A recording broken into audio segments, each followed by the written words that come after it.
Buenas noches. En esta víspera del Black Friday, que ha vuelto loco a más de uno. Sí, porque mire, en las calles comerciales hoy parecía un día de Reyes, con gente comprando frenéticamente, haciendo colas para entrar en los establecimientos que habían anunciado un descuento especial por ser este viernes especial y soportando estoicamente otras colas para pagar o para acceder a los probadores o a una consulta de un vendedor.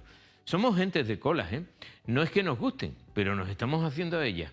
Las soportamos todos los días para cualquier cosa en Canarias, para ir de un sitio a otro por las carreteras y autopistas, cuando vamos a la oficina del paro, cuando tenemos que ir al médico, ya sea para una consulta al de familia o al especialista, cuando tenemos un asunto judicial, cuando tenemos que poner una instancia para una casa pública, cuando ponemos las instancias para ser evaluados por una ayuda para dependientes, cuando vamos a un guachinche, que parece que todo el mundo escogió el mismo, ¿no? Cuando vamos al baño en una fiesta, y así podríamos seguir hasta el infinito. Las colas en Canarias es algo tan nuestro que es parte de nuestra idiosincrasia. Es más, si llegamos a un sitio en el que nos atienden enseguida y no hay colas, enseguida sospechamos que debe ser por algo. Si es un sitio de comer o beber, será porque es caro o es malo. No pensamos en que nadie lo haya descubierto o que quizás se sale de la norma básica. No, lo primero que pensamos es que algo malo tiene el sitio en cuestión para que no tenga cola.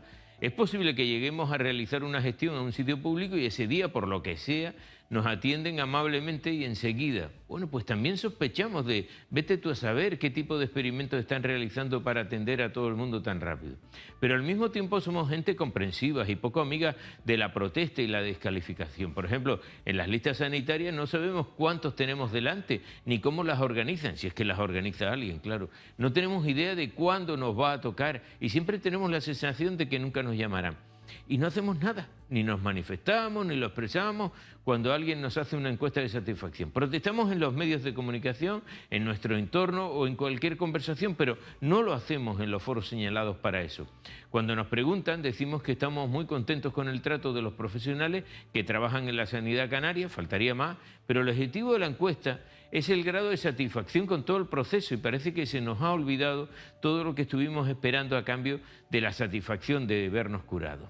Y todo se va poniendo peor. Hoy, por ejemplo, la Unión Europea les ha dicho a los dirigentes económicos españoles que no se cree su proyecto de presupuestos para el año que viene y que tiene que hacer unos cuantos arreglos en nuestra economía si no quiere tener problemas en el futuro. Por ejemplo, en el informe remitido hoy dicen que esos magnates de la Unión Europea que hay que retrasar la edad de jubilación porque hoy todos vivimos un poco más y que hay que adecuar esa esperanza de vida con la jubilación. O sea, trabaje más y más viejo para que no disfrute de ese modo de ver la vida, jubilado, sino que cotice más tiempo para que tengan menos tiempo libre y sin contribuir.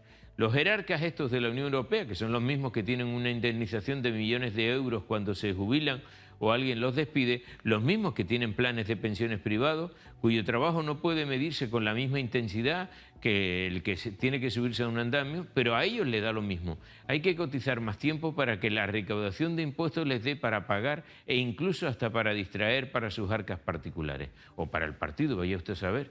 El estudio económico España 2018, que se ha publicado hoy, por la que sugiere también ampliar el periodo de vida laboral sobre el que se calcule la cuantía de la pensión en el momento de la jubilación.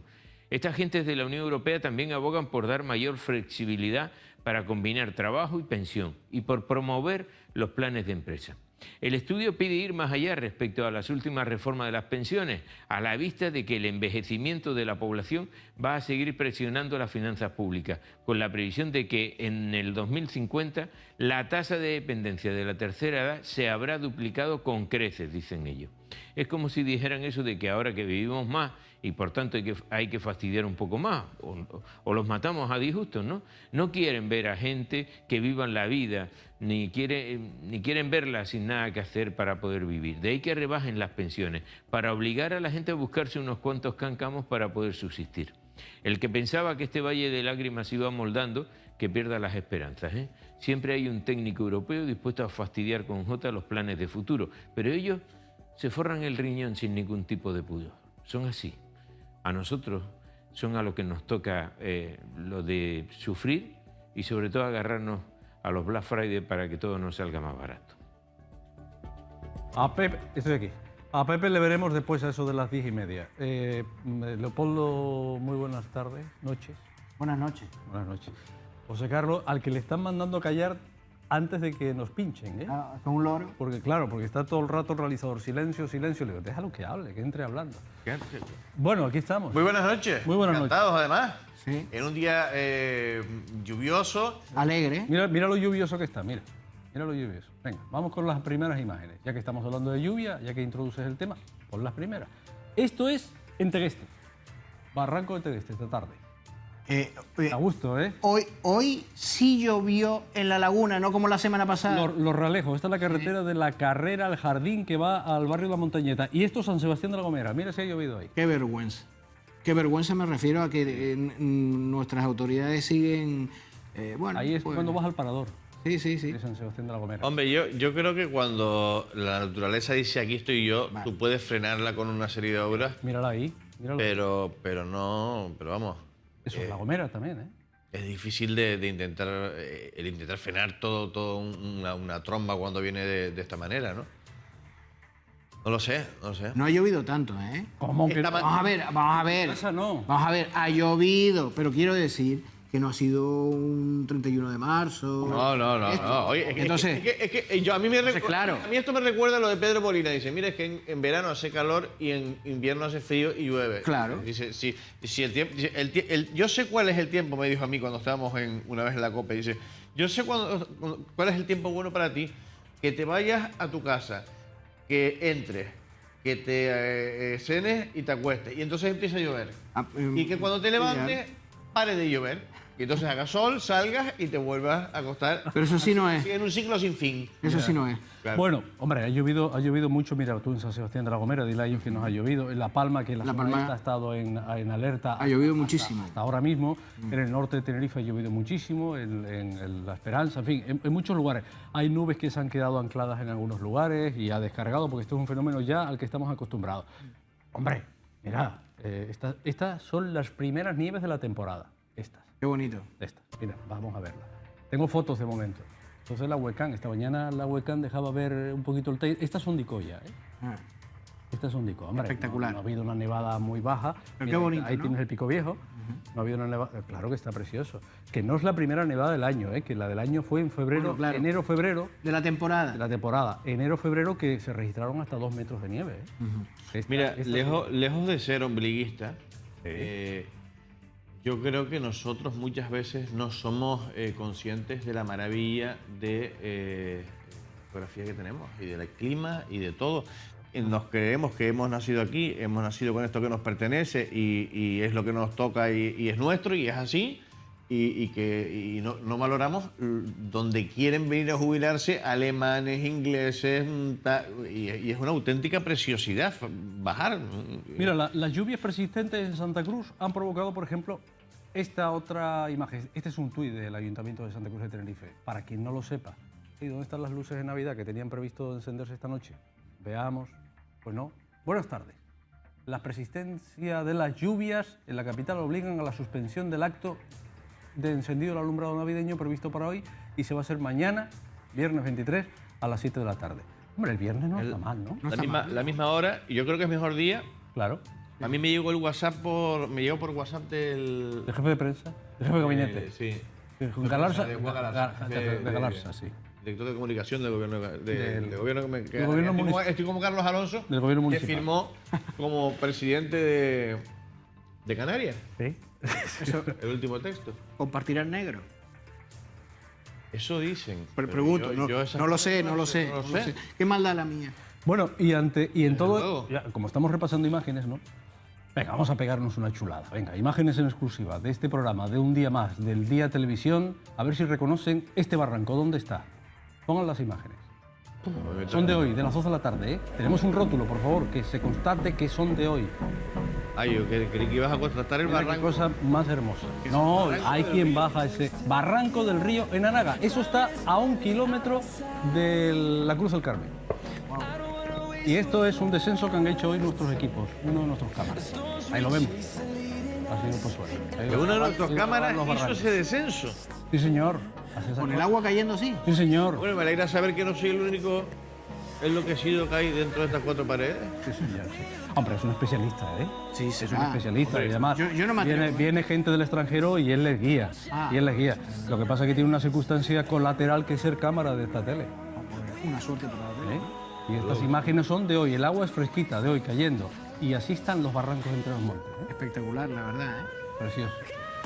Lo que pasa es que cuando llueve demasiado y no tienes el patrimonio bien alicatado, pasa lo que ha pasado en Tacoronte. Adiós. Esto que va a pasar. No, esto. Bueno, vamos. Esto. Ahora. Ah, sí, sí. ¿Eh? La casa, la La fachada de casa antigua de 2 plantas que se encontraba deshabitada, afortunadamente se derrumbó de forma parcial esta mañana, en torno a las 10:30, en el propio casco de Tacoronte. Este es un señor que va a hablar ahora, junto en la carretera general que cruza el municipio, o sea, el casco. Por ahí no pasaba nadie y no pasaba ningún coche. Mira que se arman allí peloteras, ¿eh? Hubo mucha suerte, ¿eh? Peloteras. Vamos a escuchar, ya que vimos a ese señor, realización, vamos a escuchar a ese señor. Yo escapé cuando justo cayó eso, yo estaba allí. Y las 2 chicas que venían de allá.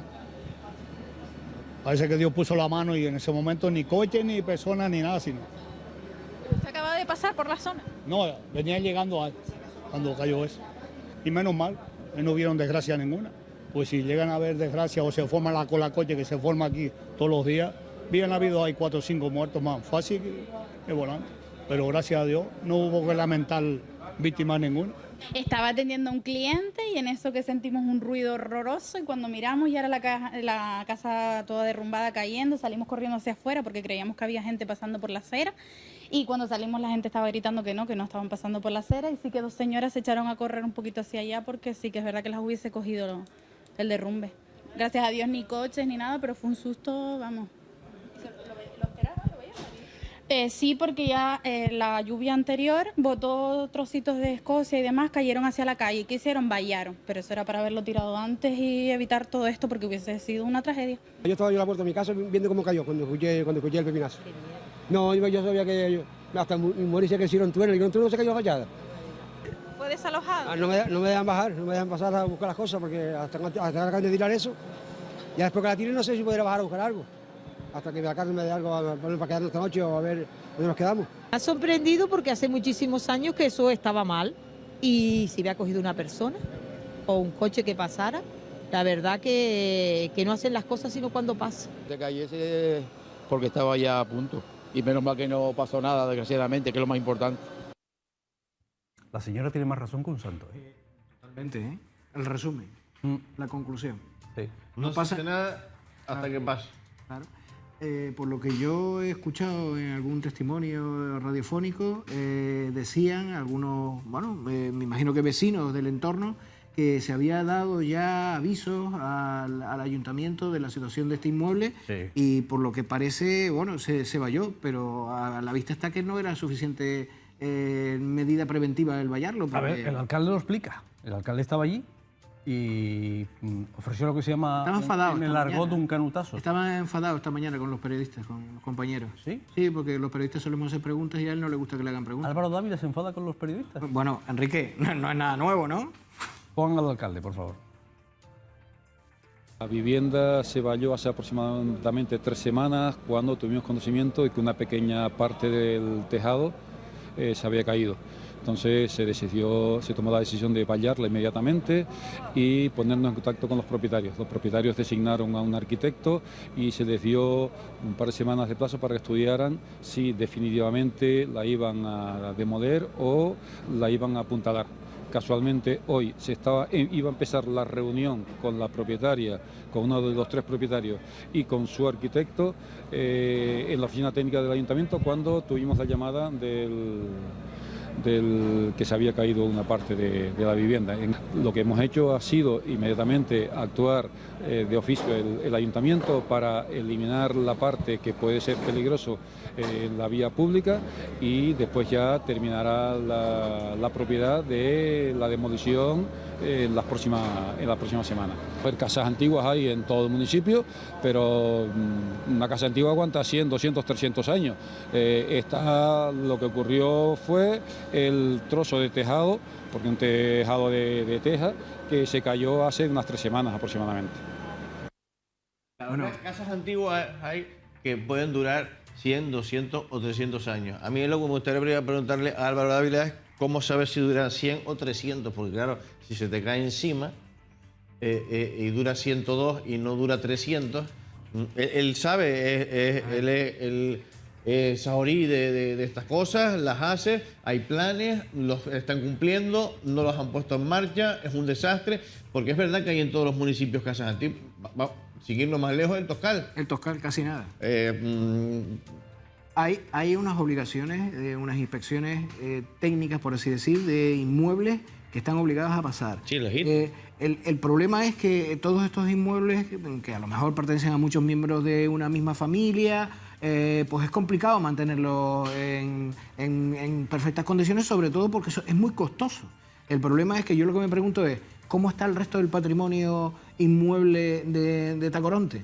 Pues no lo sabes porque pues hay algunas las inspecciones técnicas de edificios que propuso el Colegio de Abogados, que se sacó para adelante y que es una medida, yo creo que totalmente lógica, porque un edificio... El Colegio de Arquitectos. El Colegio de Arquitectos, perdón. Es complicado, aparte a partir de los 50 años, creo que es, ver cómo está todo lo que la edificación. Los ayuntamientos las han ido posponiendo. La Laguna creo que la pospuso para que no fuera un gasto de dinero brutal. Sí, claro. Lo que tienen que hacer los... Si hay una persona ahí dentro y se muere, estaríamos hablando de otro Claro. Lo que pasa es que los ayuntamientos tienen que adecuar los impuestos y hay auténticos atracos desde las instituciones públicas, como son los ayuntamientos, a los ciudadanos en impuestos que no se entienden, como por ejemplo el salto de acera. Es decir, tú tienes un vado y por pasar por encima de la acera para entrar a tu garaje, que ya pagas el vado, pagas un impuesto. Por ejemplo, ese impuesto existe. ¿Cómo? Lo que estás oyendo. Por ejemplo, en La Laguna existe ese impuesto. Entonces, claro, que supriman esos impuestos y entonces los ciudadanos a lo mejor sí pueden pagar otras cosas que son más perentosas. ¿Tú me estás diciendo que tú tienes un garaje? Sí. Y vas a entrar con el coche a tu garaje y por subir la acera y entrar el coche, ¿hay un impuesto? Sí.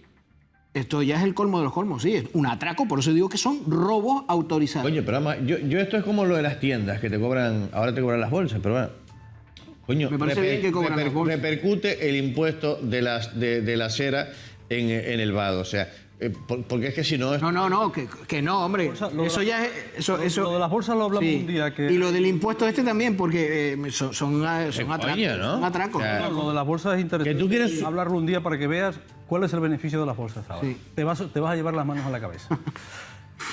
Otro. Porque claro, si por lo menos lo que nos cobran por las bolsas va para un fondo común de la comunidad autónoma de Canarias para y es reciclaje. una especie de impuesto para reciclaje, no. Se lo queda al comercio. Ajá, claro. ¿Eh? Y son beneficios. Si tú sabes el valor de la bolsa y a cuánto te la están cobrando, te lleva las manos a la cabeza. Un día te lo cuento. Eso será interesante tratarlo. Te lo cuento porque es bastante curioso lo de las bolsas. Con el cuento de que hay que cobrar un impuesto, bueno, hay que cobrar las bolsas. Si me está cobrando un impuesto, lo entiendo, porque al final va a redundar en todo. Bien. No.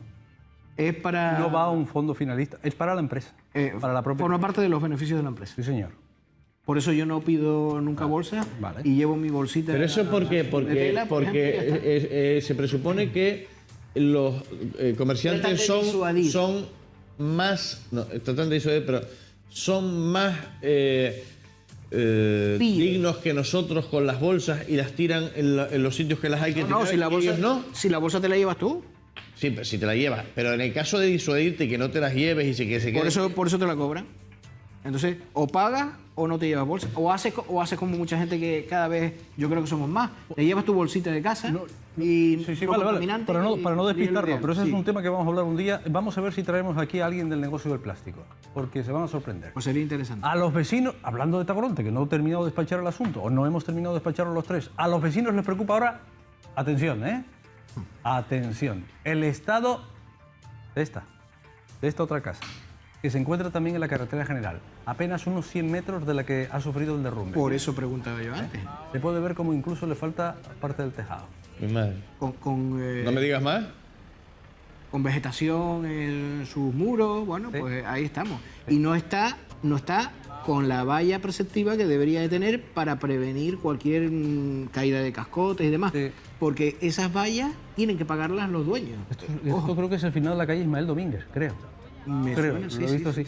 Bueno, vamos a escuchar a los vecinos.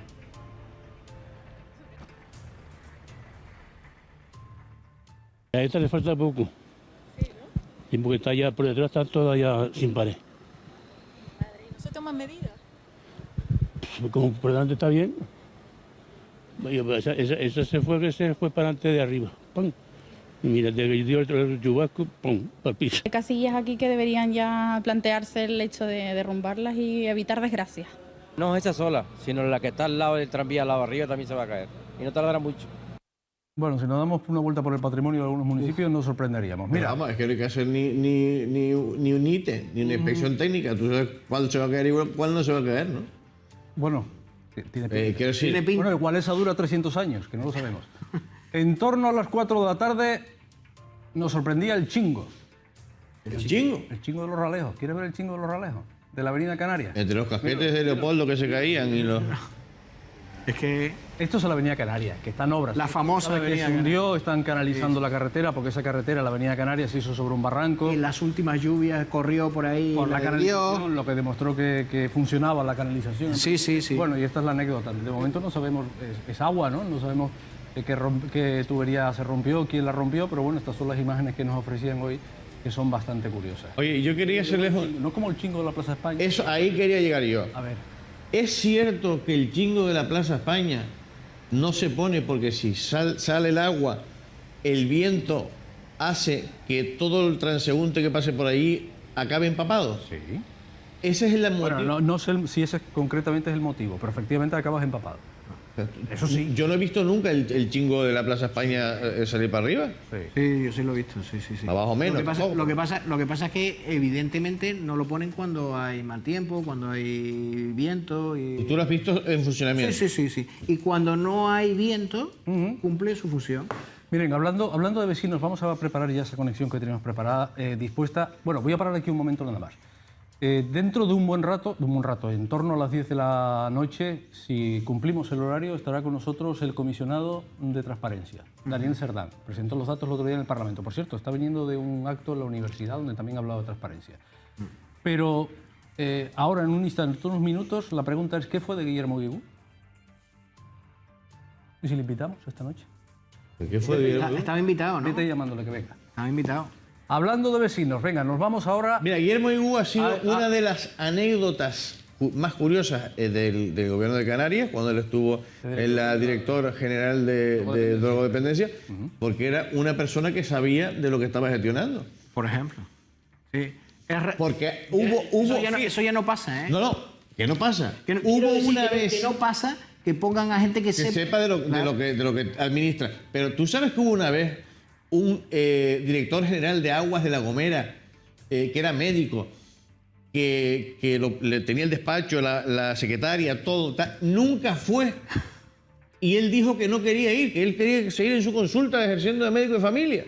Y nunca fue. Y se quedó aquella dirección vacía, la secretaria leyendo Lola, me imagino, y día tras día. ¿Y aquí pasó algo? No pasó nada. No, como otras tantas veces. Aquí no pasa nada. Bueno, veníamos hablando de vecinos y ahora estos de Santa Cruz. Concretamente, escuchen esta historia, que es de la calle Pepita Serrador, que es donde se encuentra el edificio El Cano Este. Allí sus vecinos, sus habitantes, viven desde hace meses aguantando malos olores y la presencia de moscas, cucarachas y hasta ratitas. Todo se debe a la situación que ha generado un vecino de la 8ª planta, según denuncian, miren esa postal, que se dedica a acumular y a tirar basura.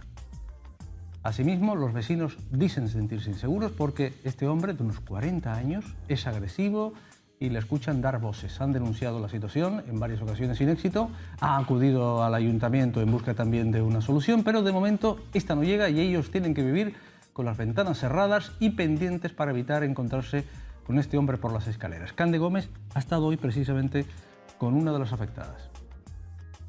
Llevamos meses con las ventanas cerradas y no es broma, porque hay moscas verdes, hay cucarachas. Fumigar la casa ya no funciona, ¿vale? Porque es que es imposible, o sea, vuelven y vuelven y vuelven. Y las moscas verdes van subiendo. El olor a basura, a podrido, ocupa varios pisos. ¿Sabes? Que no puedes, o sea, es insostenible la situación. Hay una vecina que vio cómo subía una rata por lo que es las antiguas bateas de antes, que están todos lo que son las tuberías de la acometida del agua. Y subía una rata por su casa. Hay testigos de que esta persona tiró, no una, tiró varias ratas, y de un tamaño considerable, que cayeron abajo, a lo que es la vía pública. Y unas murieron en el acto y otras salieron media tambaleándose a esconderse. Es agresivo, se pone a hacer voces, lo oyes por la noche y insulta, no se sabe ni quién insulta porque es que está solo. Entonces, a veces asusta porque cuando lo oyes cambiar de voces dices, pero ¿qué está haciendo? Varios vecinos que han hecho denuncias particulares a Sanidad, Medio Ambiente, se han presentado desde hace varios meses para que vinieran a ver esto, la situación en la que está todo esto. ¿Qué les dicen exactamente? Que nada, que venía un inspector a ver si le abría la puerta, pero como este señor no le abre la puerta a nadie, no podían demostrarlo. Así de simple. Digo, ¿y para cuánto tiempo nos puede llevar a nosotros esto? No, es que esto tiene que dar la orden un juez, y esto puede tardar, ¿cuántos, señores? Meses. ¿Quién no la entiende? ¿Quién no entiende a esta señora? A mí me hizo una vez hablando, no ninguna entrevista en radio ni nada, me enteré hablando en un despacho, uno de los trabajadores de la empresa de mantenimiento de Santa Cruz, de limpiezas, plagas, tal, me decía que había 9 ratas por ciudadano en Santa Cruz. Lo que pasa es que no las vemos, no las solemos ver, no las solemos ver. Y hay ratas que tienen un tamaño que yo las trataría de usted. Aunque ahí salió una cuca también, hay que tratarla de usted. Hay cucas también que hay que tratarlas de usted. Hay una concejalía de Sanidad y un concejal, ¿no? Responsable. Carlos Correa, buenas noches. Muy buenas noches, ¿qué tal? Oiga, ¿conocía esta historia? Entiendo que sí la conocía. Sí, bueno, la conocía de hace un par de semanas, pero no como dicen que de hace meses. Ajá. Al servicio la denuncia llegó, que de hecho fue una vecina, fue a visitar al despacho y bueno, entre otras cosas a poner la denuncia y a solicitar ayuda a ver qué podíamos hacer desde el ayuntamiento, pero no, al menos en el servicio de Sanidad y Medio Ambiente desde hace un par de semanas. Y de hace un par de semanas, de ese mismo momento que tuvimos conocimiento, sobre la marcha se le ordenó, se abrió un expediente y se le ordenó a un inspector que fuese al domicilio. Desde ese mismo momento está yendo todos los días, 2 o 3 veces al día en diferentes horarios, pero claro, la persona no abre la vivienda. Me imagino que sabrá que querrá que queremos entrar. Nosotros en principio, para poder actuar de alguna manera y levantar un informe, tenemos que entrar a la vivienda para comprobar el estado de la vivienda, aunque cuando se llega al rellano de la puerta se detectan evidentemente los olores, ¿no? ¿Y con eso no es suficiente como, por ejemplo, para que vaya una comisión judicial? Con eso es suficiente. Nosotros lo que estamos haciendo ahora es, ya vamos a remitir el acta con todas las actuaciones que se han hecho y los intentos fallidos de contacto con esta persona. Ya se le ha remitido el caso también a servicios sociales y también se le ha pasado a la policía para ver si, al menos con la policía, esta persona se ve un poco intimidada y es capaz de abrir la puerta. En cualquier caso, una vez pasado esto, vamos a remitir las actas a juzgado para que den autorización a la apertura de la vivienda, ¿no? Evidentemente, sí. Nosotros por la fuerza no podemos entrar a la vivienda, ¿no? Me acompaña José Carlos Alberto y Leopoldo Pérez. Dime. ¿Quién quiere preguntar antes? Señor Correa, esto es un lío. José Carlos. Esto es un lío porque los jueces se la cogen con papel de fumar. Quiero decir, cuando se trata de la libertad individual de las personas que quieren dormir en un banco por la noche, tú no las puedes sacar del banco. Si es que se quiere quedar a dormir fuera y no quieren acudir al albergue, no pueden. Y esto yo creo que irán por daños a terceros, porque por él ahí la cosa está muy difícil, ¿eh? Hombre, por lo general nosotros todas las actuaciones que hemos hecho de estos casos, porque además esto apunta evidentemente, aunque no lo podemos demostrar, pero todo apunta que es un claro síndrome de Diógenes. Evidentemente todas las actuaciones que nosotros hemos requerido auxilio del juzgado han autorizado la apertura, evidentemente por problemas de salubridad. O sea, esto no va más allá de la intimidación. Lo que pasa es que evidentemente lo tiene que autorizar un juez. Nosotros no podemos abrir o forzar la puerta en una propiedad privada, a pesar de que la persona que está ahí es un inquilino, es decir, ni siquiera él es el propietario de la vivienda. Ya incluso nos hemos puesto en contacto con la propietaria y ella, evidentemente, desde que el inquilino abra la puerta y podamos hacer el informe, ella autoriza a la limpieza de lo que haga falta, ¿no? Pero desde luego que sin esas actuaciones previas nosotros no podemos hacer más allá sino solicitar al juzgado la apertura de la vivienda, ¿no? Señor Correa, buenas noches. A mí me gustaría que, bueno, por lo menos pongamos algo de luz y de fecha para acotar. ¿Cuánto tardarán ustedes en poder entrar? O intentar solucionar este problema. En poder entrar, pues habría que preguntarle al juzgado cuando emitan ellos el informe. La verdad que no se trata de una voluntad. ¿Ustedes ya se han dirigido al juzgado correspondiente? Ya en el día de hoy el técnico ya le pasó al jefe de servicio el informe con todas las actuaciones que se ha realizado y todos los intentos de apertura, para probablemente mañana o si no más tarde el lunes esté remitido al juzgado ya las actuaciones que se han hecho fallidas por parte de Sanidad, ¿no? Evidentemente. ¿Y los plazos? Bueno, los plazos, como le digo, una vez nos presentado en el juzgado, pues dependeremos del juzgado. Pero por otros casos, ¿no nos podría decir por alguna referencia que seguro... Nosotros lo que solemos hacer, dependiendo de la gravedad de los casos, y es cierto que nosotros lo que solemos hacer, dependiendo de la gravedad de los casos, es una vez que está asignado ya al juzgado correspondiente, es ponernos en contacto con el juzgado para que de alguna manera agilicen los trámites. En algunos casos suele tardar un mes y en algunos casos suele tardar 2 o 3 meses. Señor Pero, Correa, claro. señor Correa, bueno, espero que los vecinos, los afectados, hayan recibido la respuesta que esperaban esta noche. Gracias y muy buenas noches a usted. Nada, gracias a ustedes. Bien, me acaban de entrar ahora un chorro de WhatsApp, no sé por qué, pero los voy a leer. Esto es en referencia a la casa de Tacoronte. En su día los propietarios quisieron vender para construir y la tontería de los ayuntamientos con el rollo de casas viejas no lo permitieron. Como en La Laguna, que abren las ventanas para que entren palomas y deterioren el inmueble y que se caiga. Esa casa es detrás del bar Tranvía en la propia estación, sí.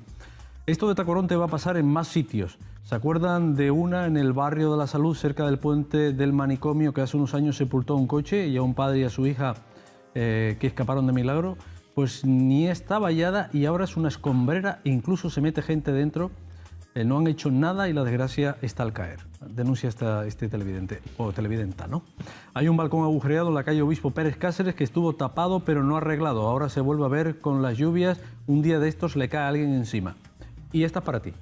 Sí se pone, habla del chingo. Hoy mismo funcionó el chorro de la Plaza de España a las 8 y yo lo vi. Pues hoy no era el día lo mejor preciso para que funcionara, pues estaba cayendo una tromba de agua tremenda. Oye, pero me alegra, es que yo siempre lo había apagado. Digo, y el chingo, como si estuviéramos en Ginebra, que pega para arriba el chingo de agua, ¿aquí qué pasa? Tienes que ir un 22 de noviembre a las 8 de la noche cuando esté lloviendo. Claro, claro. Oye, ¿te fijaste en la cuca que había subiendo por una cuca fea que había en la pared, en la puerta? ¿Quieres que te la pongamos otra vez, la cuca? Con la cuca.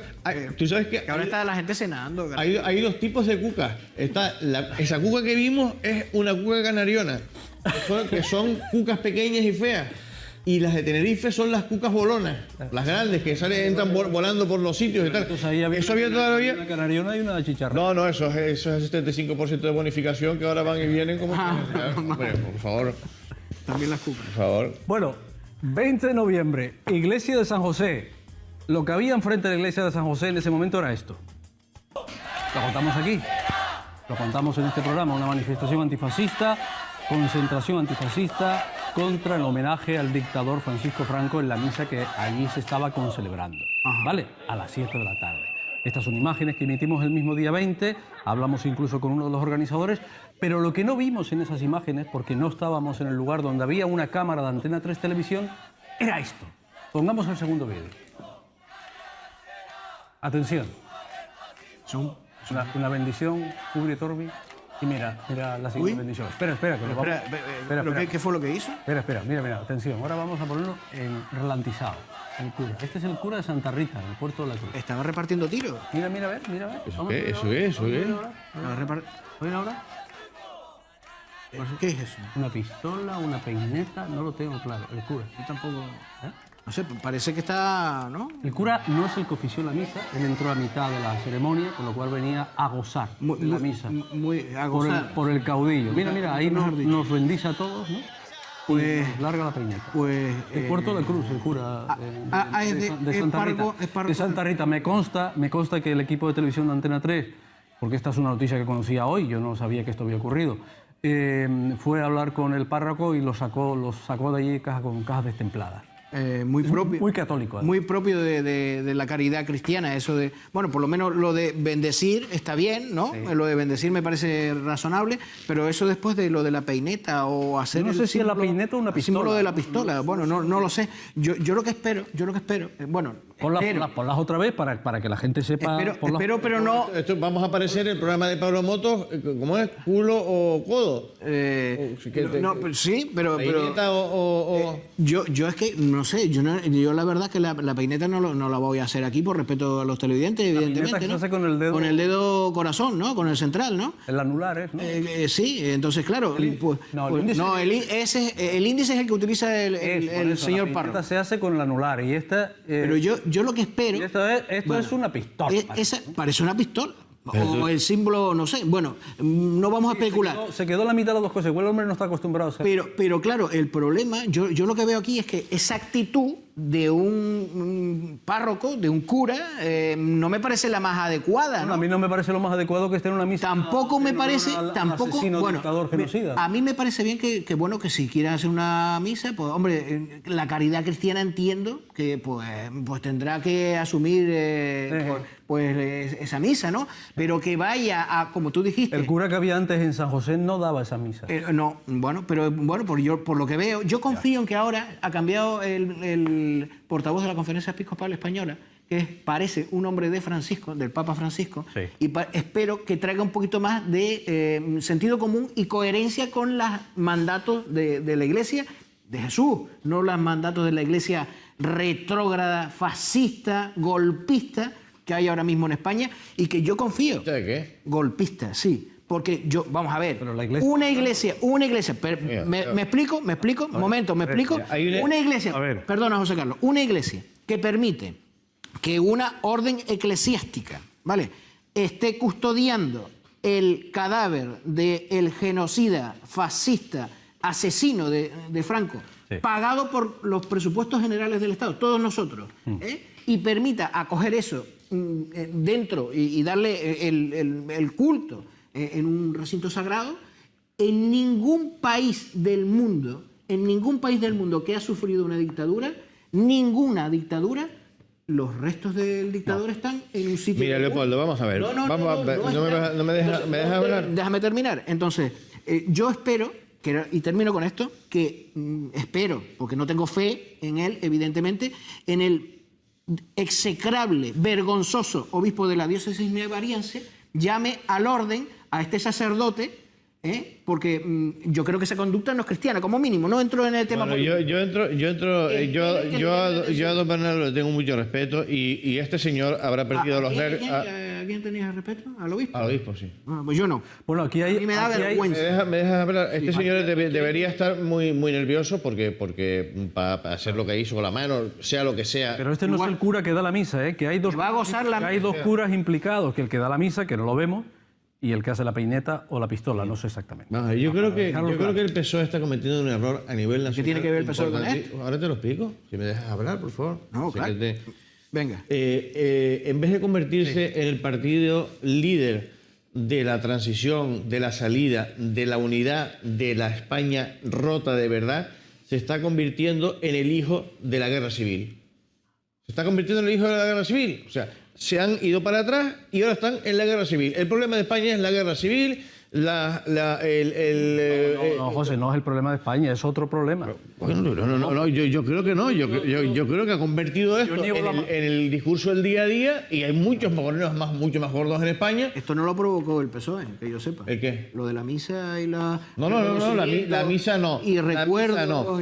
Pero si me vas a decir que la ley de memoria histórica, ¿quién es? Y Zapatero, que fue el que abrió el debate cuando... José Carlos, dudas de la... Dolores iba a Rurí. Si Dolores Ibarri, Carrillo, Felipe González, y entraron todos y se pusieron de acuerdo cuando se habían estado matando hacía nada, y arreglaron y cuajaron España y la enjaletaron, ahora, no sé cuántos años después, nos vienen a abrir otra vez el debate. No quedaba remedio. En aquel momento era lo que había que hacer.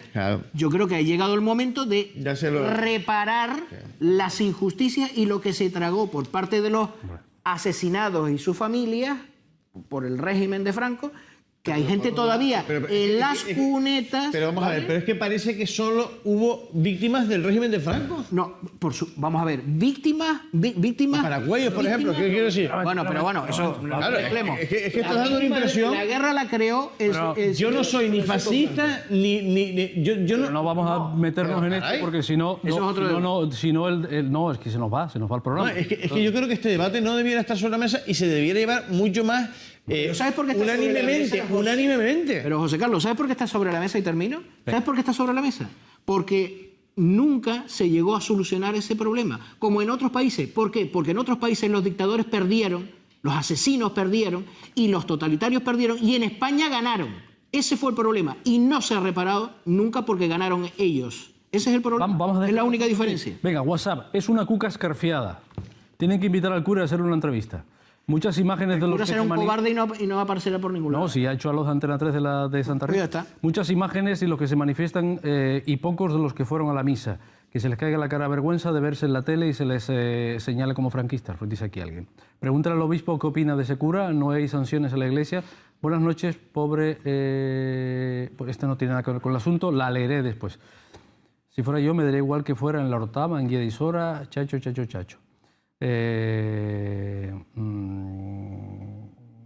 Lo de la iglesia lo entiendo porque predican el perdón, pero deberían hacer algo para no participar en este tipo de actos.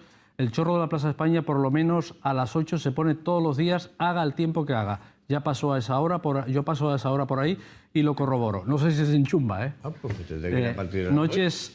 Buenas noches, hay que acabar con estos curas endemoniados y tanto parásito vividor. Bueno, eso es lo que dicen. Pues sí, señor, tiene razón también.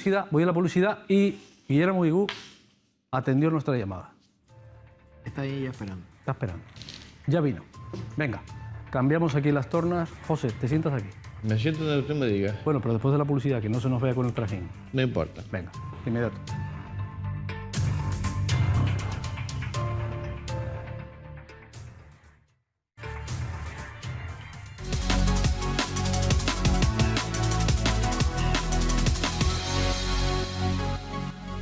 No es una sección nueva. ¿Qué fue de? No es una sección nueva. Hoy nos ha salido bien. No sé si la próxima semana nos saldrá igual. No lo sé. Oye, 20 años después a Paco Lobatón le salió de maravilla. Sí. Y lo que pasa, es una sección que sería complicada. ¿Sabes por qué? Porque hay pocos políticos que se hayan ido de la política. Por ejemplo, ¿qué fue de Ángel Llano? Ya sabemos que es Ángel Llano ahora mismo. Ángel Llano ha vuelto. Ya ha vuelto, ¿no? Claro. No ha vuelto a la primera línea, pero está detrás de Alcier, ¿no? Sí. No, pero Guillermo Higú, ¿qué fue de Guillermo Higú? Sigue siendo especialista en conducta. Sigue haciendo... Nunca dejó de serlo. Haciendo toda su vida. Muy buenas noches, don Guillermo. Buenas noches, mis queridos amigos. Unos años más, pero sigue con el bigote blanco. Sí, pero eso ya se irá a más blanco, al ritmo que van los acontecimientos. Bueno, después de su experiencia por la política, ¿le ha entrado morriña en este periodo de no política? No, que va. Estoy absolutamente satisfecho de la decisión que adopté y más con los acontecimientos que se han vivido. Sí. Y desde luego centrado en mi actividad profesional, que ya son 38 años, aunque a veces me da vergüenza decirlo, y dedicado a mi familia, ¿no? Usted trajo el Partido Ciudadanos aquí. Sí. Puso nombre al partido. Fundamos antes que el partido a nivel nacional, fundamos don Ángel Isidro Guimerá y yo, fundamos Ciudadanos. Y bueno, yo creo que fue una experiencia fantástica dentro de la actividad política porque no teníamos que tener directrices de nadie, sino que reflexionábamos y hablábamos en función de los criterios que nosotros entendíamos más razonables. Y la verdad que con el paso del tiempo muchas de las cuestiones que reivindicamos y que denunciamos se han convertido en realidad. Por lo tanto, mira el caso de las Teresitas. El deber cumplido está resuelto y por tanto la aportación que nosotros tuvimos que dar a la sociedad, pues yo me encuentro muy satisfecho. Además hay una cosa que yo creo que es importante resaltar, que es que tanto Ángel Isidro como Guillermo Higú no les hacía falta en absoluto la política para vivir. Quiero decir, son dos profesionales liberales que trabajan, que se ganan la vida bastante bien trabajando como petudos y que no vienen a esto a ganar dinero ni a trepar. O sea que en el momento que lo decidieron... Lo digo con tristeza porque siempre he hablado del que no se ha bajado del coche oficial en toda su vida, ¿no? Y yo creo que sería bueno que en política actuara gente que tuviera otra actividad y que pudiera ganarse la vida y llenar su despensa con otras actividades, no solo políticas, porque eso conlleva, desde mi punto de vista, situaciones complicadas. Claro. Guillermo, las adicciones que tú ves en tu consulta, te tuteo, pues son ya tantos años que siguen siendo las mismas, han variado, han ido a más, se han diversificado. Ahora está de moda las apuestas online y los niños van a los casinos que hay en la calle, siendo menores de edad y nadie les pide el carnet, y apuestas y tengo 800 y aquel ganó 5.000. Y un tema que tú dices, pero si tiene 17 años. Lo que pasa es que antes el mundo de las drogodependencias estaba en torno a las sustancias. Y en este momento las conductas adictivas no solamente son en base a sustancias, sino, como tú bien dices, a conductas adictivas expresadas mediante videojuegos, expresadas mediante apuestas, expresadas mediante tragaperras, ludopatía en general. En fin, no está centrado en la sustancia, está centrado en la persona. Y desde luego sí se ha diversificado porque afortunadamente tuvimos una disminución importante del consumo de heroína, pero que en estos momentos está habiendo un rebrote de nuevo, que no por vía endovenosa, que hay también administración endovenosa, sino por vía pulmonar, que está generando y cambiando, modificando mucho el perfil del drogodependiente. Si a eso le sumamos la epidemia de cocaína que hemos vivido y de los psicoestimulantes, conjuntamente con los fármacos opiáceos, hablo de drogas legales, institucionalizadas, absolutamente culturales, porque las manda el médico. Claro. Entonces, como las prescribe el médico mediante una receta, pues la gente, claro, soluciona sus conflictos y sus dolores de una manera terrible. El problema es... Esa crisis que hay en Estados Unidos con los opiáceos... Efectivamente. Ya está interviniendo la justicia. ¿Se está extrapolando aquí? Sin duda alguna. Claro, barbaridad. Y a mí me preocupa muchísimo. Ha habido ya una declaración de epidemia del fentanilo como analgésico opiáceo comprimido y, por tanto, dejo bien claro que legal... tanto en la producción como en la distribución como en la prescripción, y aquí con algunas moléculas opiáceas están generándose dificultades importantes porque se está utilizando a un nivel muy extenso y para procesos que no conllevan la necesidad de un opiáceo. Claro, ¿y quién tiende a frenar esto, a que esto no avance?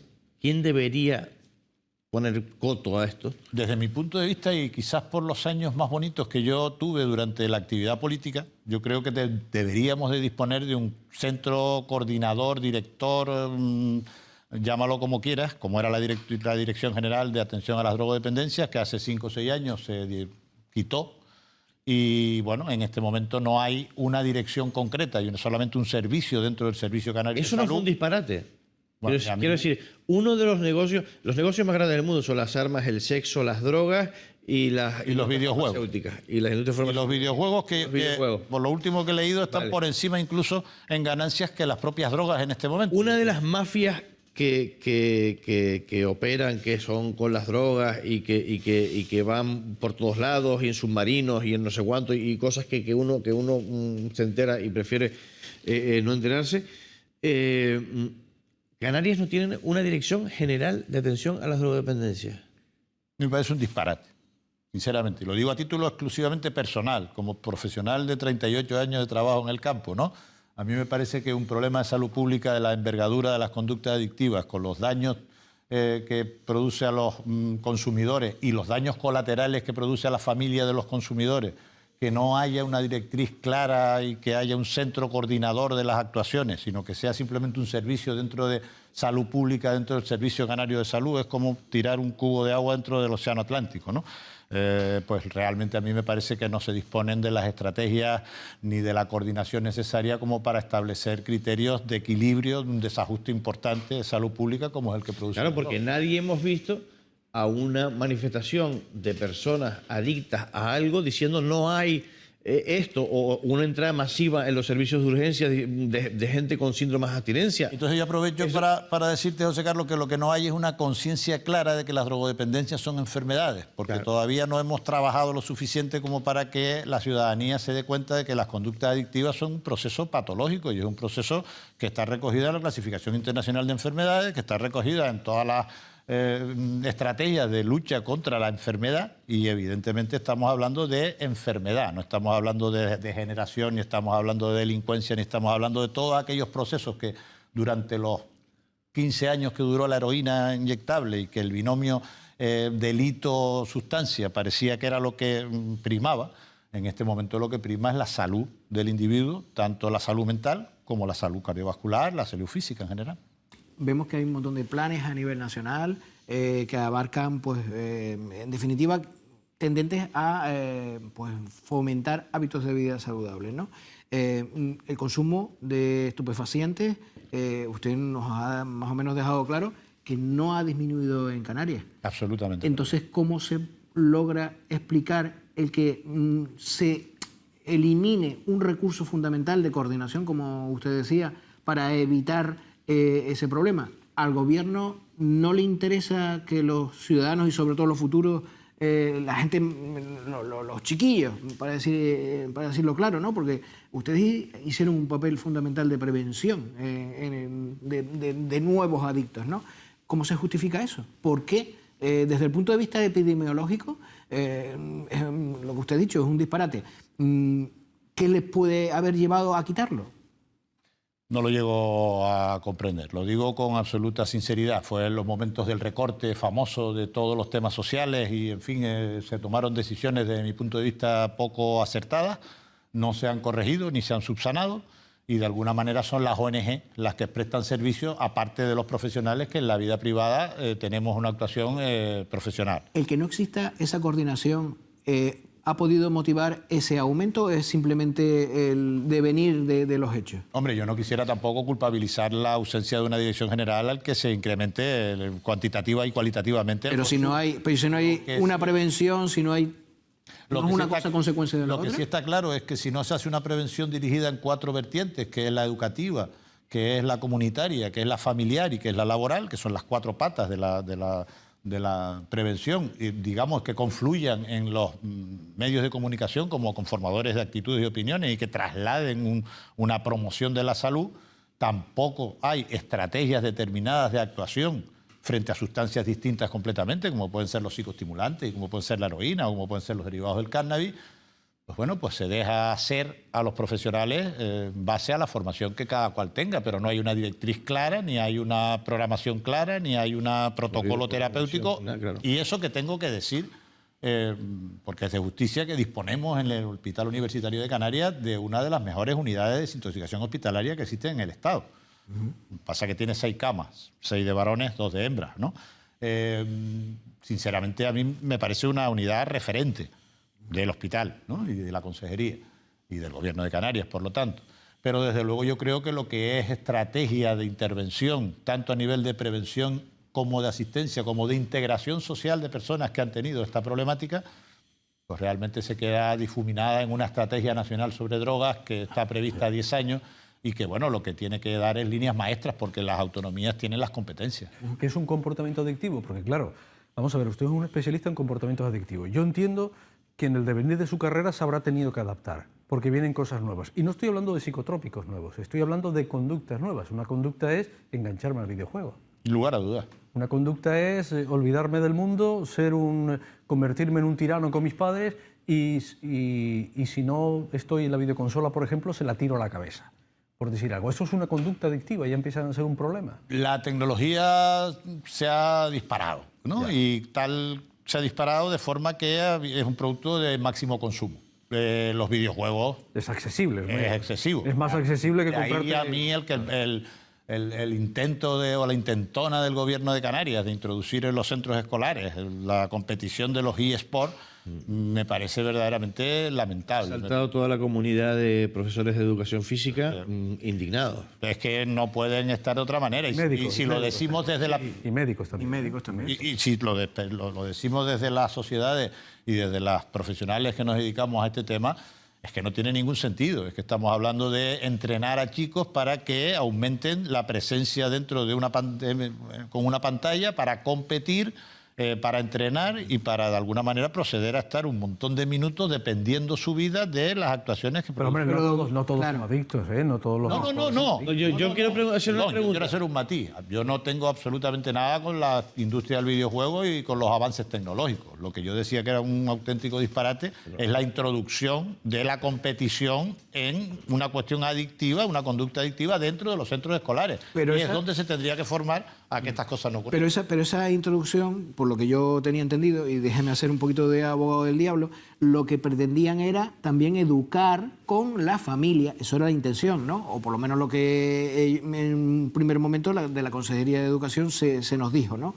Para intentar que también educar a los chicos a que, digamos, administraran el tiempo bien. Don Leopoldo, aquí no se dijo nada de eso, ni además... Eso lo dijeron a posteriori. Aunque se hubiera dicho a priori o ¿No a lo posteriori... ¿No lo considera una manera de intentar educarlo? A mí me parece fantástico que en los centros escolares los niños aprendan a manejar un PC, vamos. Un PC, que aprendan un Word, un Excel y que realmente puedan llegar a ser programadores informáticos en el futuro. Me parece fantástico que dentro de la etapa educativa y formativa eso se ponga en funcionamiento. Ahora bien, conductas adictivas, competiciones con videojuegos, intercolegiales o intercentros, a mí realmente me parece absolutamente disparatado. Porque esa competición lo que crea es engancharlo. Bueno, vamos a ver, eso primero genera una dependencia psicológica. Porque todo el mundo quiere ganar y quiere jugar mejor y, bueno, vamos a ver la PlayStation y los partidos de la PlayStation entre los amigos, a ver si la gente va a perder. No, la gente quiere ganar, ¿no? Produce dependencia física, porque cuando uno no está delante de la cámara y haciendo esa actividad, se produce una intranquilidad, un desasosiego, una disminución del estado de ánimo en función de los adelantos o no adelantos, y desde luego, además, se produce una tolerancia, que es el mayor tiempo que una persona permanece pendiente de los videojuegos y carente de relaciones interpersonales, carente de actividades formativas, culturales, deportivas, de cualquier índole, ¿no? A mí me parece que fue un experimento verdaderamente poco reflexivo, aunque yo puedo entender de que la industria del videojuego es una industria muy cuantiosa, con muchos beneficios económicos y que, como todas las cuestiones... Que ganarán más dinero que incluso las competiciones reales. Por ello harían la primera división de fútbol nacional, claro. Y estaríamos todos... Le quería hacer una pregunta. ¿Se puede hablar de personalidades adictivas? Es decir, si una persona es adicta a una cosa, ¿tiene la tendencia de ser adicta a más cosas? No, se puede hablar de personalidades dependientes, ¿de acuerdo? Y después se puede hablar de la tolerancia cruzada. Quiero decir, una persona que tiene dependencia al alcohol tiene dependencia a todos los depresores del sistema nervioso central, llámese benzodiazepina o llámese barbitúrico, o todas las personas que son dependientes a los estimulantes como la cocaína son dependientes a las anfetaminas. En fin, son tres, la clasificación de las drogas, sustancias, son tres tipos de actuaciones y cada uno tiene una tolerancia y cada uno tiene una dependencia determinada y característica. Sin lugar a dudas, lo principal no es la sustancia, lo principal es el perfil de personalidad de cada sujeto y la interacción que esa persona haga con la sustancia. ¿Y cómo ve usted la socialización que ha habido de determinadas drogas? Hace años, a lo mejor la persona salía a la calle, consumía cocaína y era una cosa como cuidado y tal.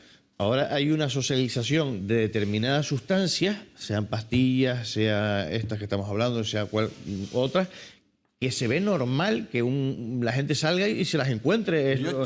Yo casi no hablaría de normalización, porque hablando de la droga por excelencia y que cualquier técnico que se precie tiene que mencionarla, que es el alcohol, hemos puesto de moda el botellón. Y uno le pregunta a unos padres qué va a hacer el hijo el viernes por la noche y te dice que botellón, no te dice que va al cine o que va a un partido de básquet o que va al McDonald's, con perdón por la publicidad, sino hace botellón. Y nos hemos encontrado en determinados lugares de cualquiera de las ciudades, pues grandes concentraciones de personas cuyo objetivo es beber de una forma masiva, indiscriminada alcohol para conseguir unos efectos de forma inmediata en base a digamos, establecer un grado de intoxicación determinada. No es para proceder a bailar, sino el ambiente que se genera exclusivamente es la intoxicación. ¿Y de qué edades estamos hablando de inicio en el consumo de alcohol? Porque esto fue una de las preguntas que cada vez que se la hago se me eriza los pelos, ¿no? Desafortunadamente sigue disminuyendo la edad de iniciación y sobre todo sigue disminuyendo la percepción de peligro que tiene este tipo de conductas. Y, por ejemplo, con el botellón, la edad de iniciación al consumo de alcohol en este momento, en cualquier estudio epidemiológico, están 12, 13 años el inicio. Qué barbaridad. El botellón podríamos ponerlo a los 14, vamos a poner como media. Pero el problema está en que todas las patologías orgánicas asociadas, derivadas de esas ingestas masivas de alcohol, no se van a producir como se producían antes a una edad tardía, sino que se va a producir cuando una persona tiene 30, 40 años, porque la ingesta de gramos de alcohol que realiza en esas consumiciones absolutamente masivas son muy dañinas, por supuesto para el sistema nervioso central, y también para la salud orgánica y hepática. Me quedan 4 minutos, queridos amigos. A mí, para un poco alertar a los televidentes, a los que son padres, me imagino, sobre cuándo, qué comportamientos tiene un chico o un adulto, porque esto no es solamente cuestión de la juventud, entiendo yo. No, para nada, ¿eh? Exactamente. Uno puede caer en cualquier etapa de la vida, entiendo yo. Absolutamente. Pero ¿cómo nos podemos dar cuenta de que alguien que está a nuestro lado, con el que convivimos, tiene un problema de adicción? Mira, las drogas, hablando ya de sustancias y desde luego de las otras conductas adictivas, no respeta clase social, ni cuenta corriente del banco, ni sexo, ni forma de nivel cultural, porque te llevas mucha sorpresa con personas con niveles culturales fantásticos que en un momento determinado pues se quedan enganchadas a determinadas sustancias, ¿no? Antes hablábamos de los opiáceos sintéticos y del problema que se está generando. Y son personas que no tienen ningún perfil de drogodependiente, sino que empiezan a tomar un fármaco y se quedan dependientes después de un uso determinado de una sustancia. Yo creo que cambia todo desde el punto de vista de que cambia su motivación, su ilusión, sus actividades, su nivel de relaciones interpersonales, su mundo lo centra exclusivamente en la obtención y en el beneficio, comillas, que le va a producir el consumo de determinadas sustancias y, digamos, aparta cualquier otro tipo de hábito, de hobby, de entretenimiento, de capacidades que pueda tener. Y yo, desde luego, como consejo, creo que siempre el profesor, el maestro, el tutor en un centro escolar es una persona que, cuando estamos hablando de gente muy joven, es un termómetro muy adecuado para saber que un joven pues ha perdido concentración, ha perdido memoria, ha perdido interés, ha perdido motivación. Usted que lo ha nombrado ahora, el tema de los profesores, ¿cómo ve el tema de que vayan expertos a los institutos a explicarles a los chicos, pues alertarles sobre estos problemas? Porque a mí me han llegado a decir algunos profesores de que los chicos después se quedan enganchados a algunos datos que dan en esas charlas y que después les preguntan a los profesores, y los profesores a lo mejor no tienen la formación para explicarle a los chicos. Claro, pero es que charlas indiscriminadas... Van a aprender al morbo, a aprender del morbo Charlas indiscriminadas por personas, por muy conocedoras que sean de la materia, que se introducen en el aula de forma extraña a lo que el chico vive todos los días y que les cuenta una serie de circunstancias determinadas, lo único que crea es un nivel de curiosidad y de preguntarse cosas. ¿Se crea un efecto contrario? Yo creo que hay un efecto rebote, ¿no? Yo creo que está claro, perfectamente demostrado hoy en día, que lo que hay que hacer es formar al profesorado. Y de ahí también diría el por qué, como tuve el honor y el placer y la satisfacción de dirigir un máster en la Universidad de La Laguna, pues por qué en magisterio, por qué en medicina, por qué en trabajo social, que es donde único se realiza, o por qué en psicología no se da el tiempo preciso para poner en conocimiento de los profesionales en su formación estas situaciones. Y desgraciadamente no se dan. No se realiza una formación adecuada, los maestros no tienen capacidad en muchas ocasiones ni instrumentos a su alcance para poder manejar la situación y, bueno, la extensión del consumo, yo no quisiera alarmar a nadie, pero lo que creo es que estamos hablando del primer problema de salud pública de nuestra comunidad y, por tanto, yo creo que merecería una atención mucho más cualitativa y mucho más eficiente que la que se puede estar... ¿Y una adicción se puede revertir a corto plazo? Bueno, yo no tengo ninguna duda. Llevo 38 años. Hay solución.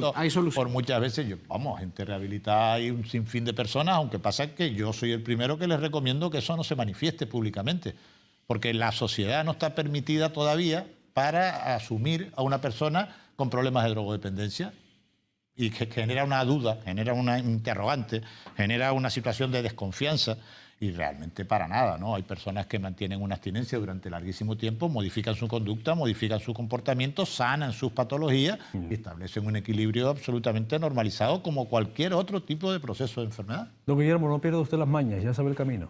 Usted sabe que estaré aquí cada vez que usted lo considere. Ahora vendrá una guapa azafata y le acompañará hasta el final. Oiga. Y traerá al próximo invitado mientras nos estamos... Mientras se sube a la limusina. Pues entonces me quedaré aquí a ver si me traslada la guapa azafata a algún sitio. Nosotros nos quedamos hablando lo que recibimos al próximo invitado, que es don Daniel Cerdán. Por cierto, que se viene de la universidad, ahora mismo, don Daniel se viene de la universidad. Hay un dato aquí que es interesante que ha dicho, mira, esto es un teletipo, voy a quitarme este chisme porque me estoy oyendo 2 veces.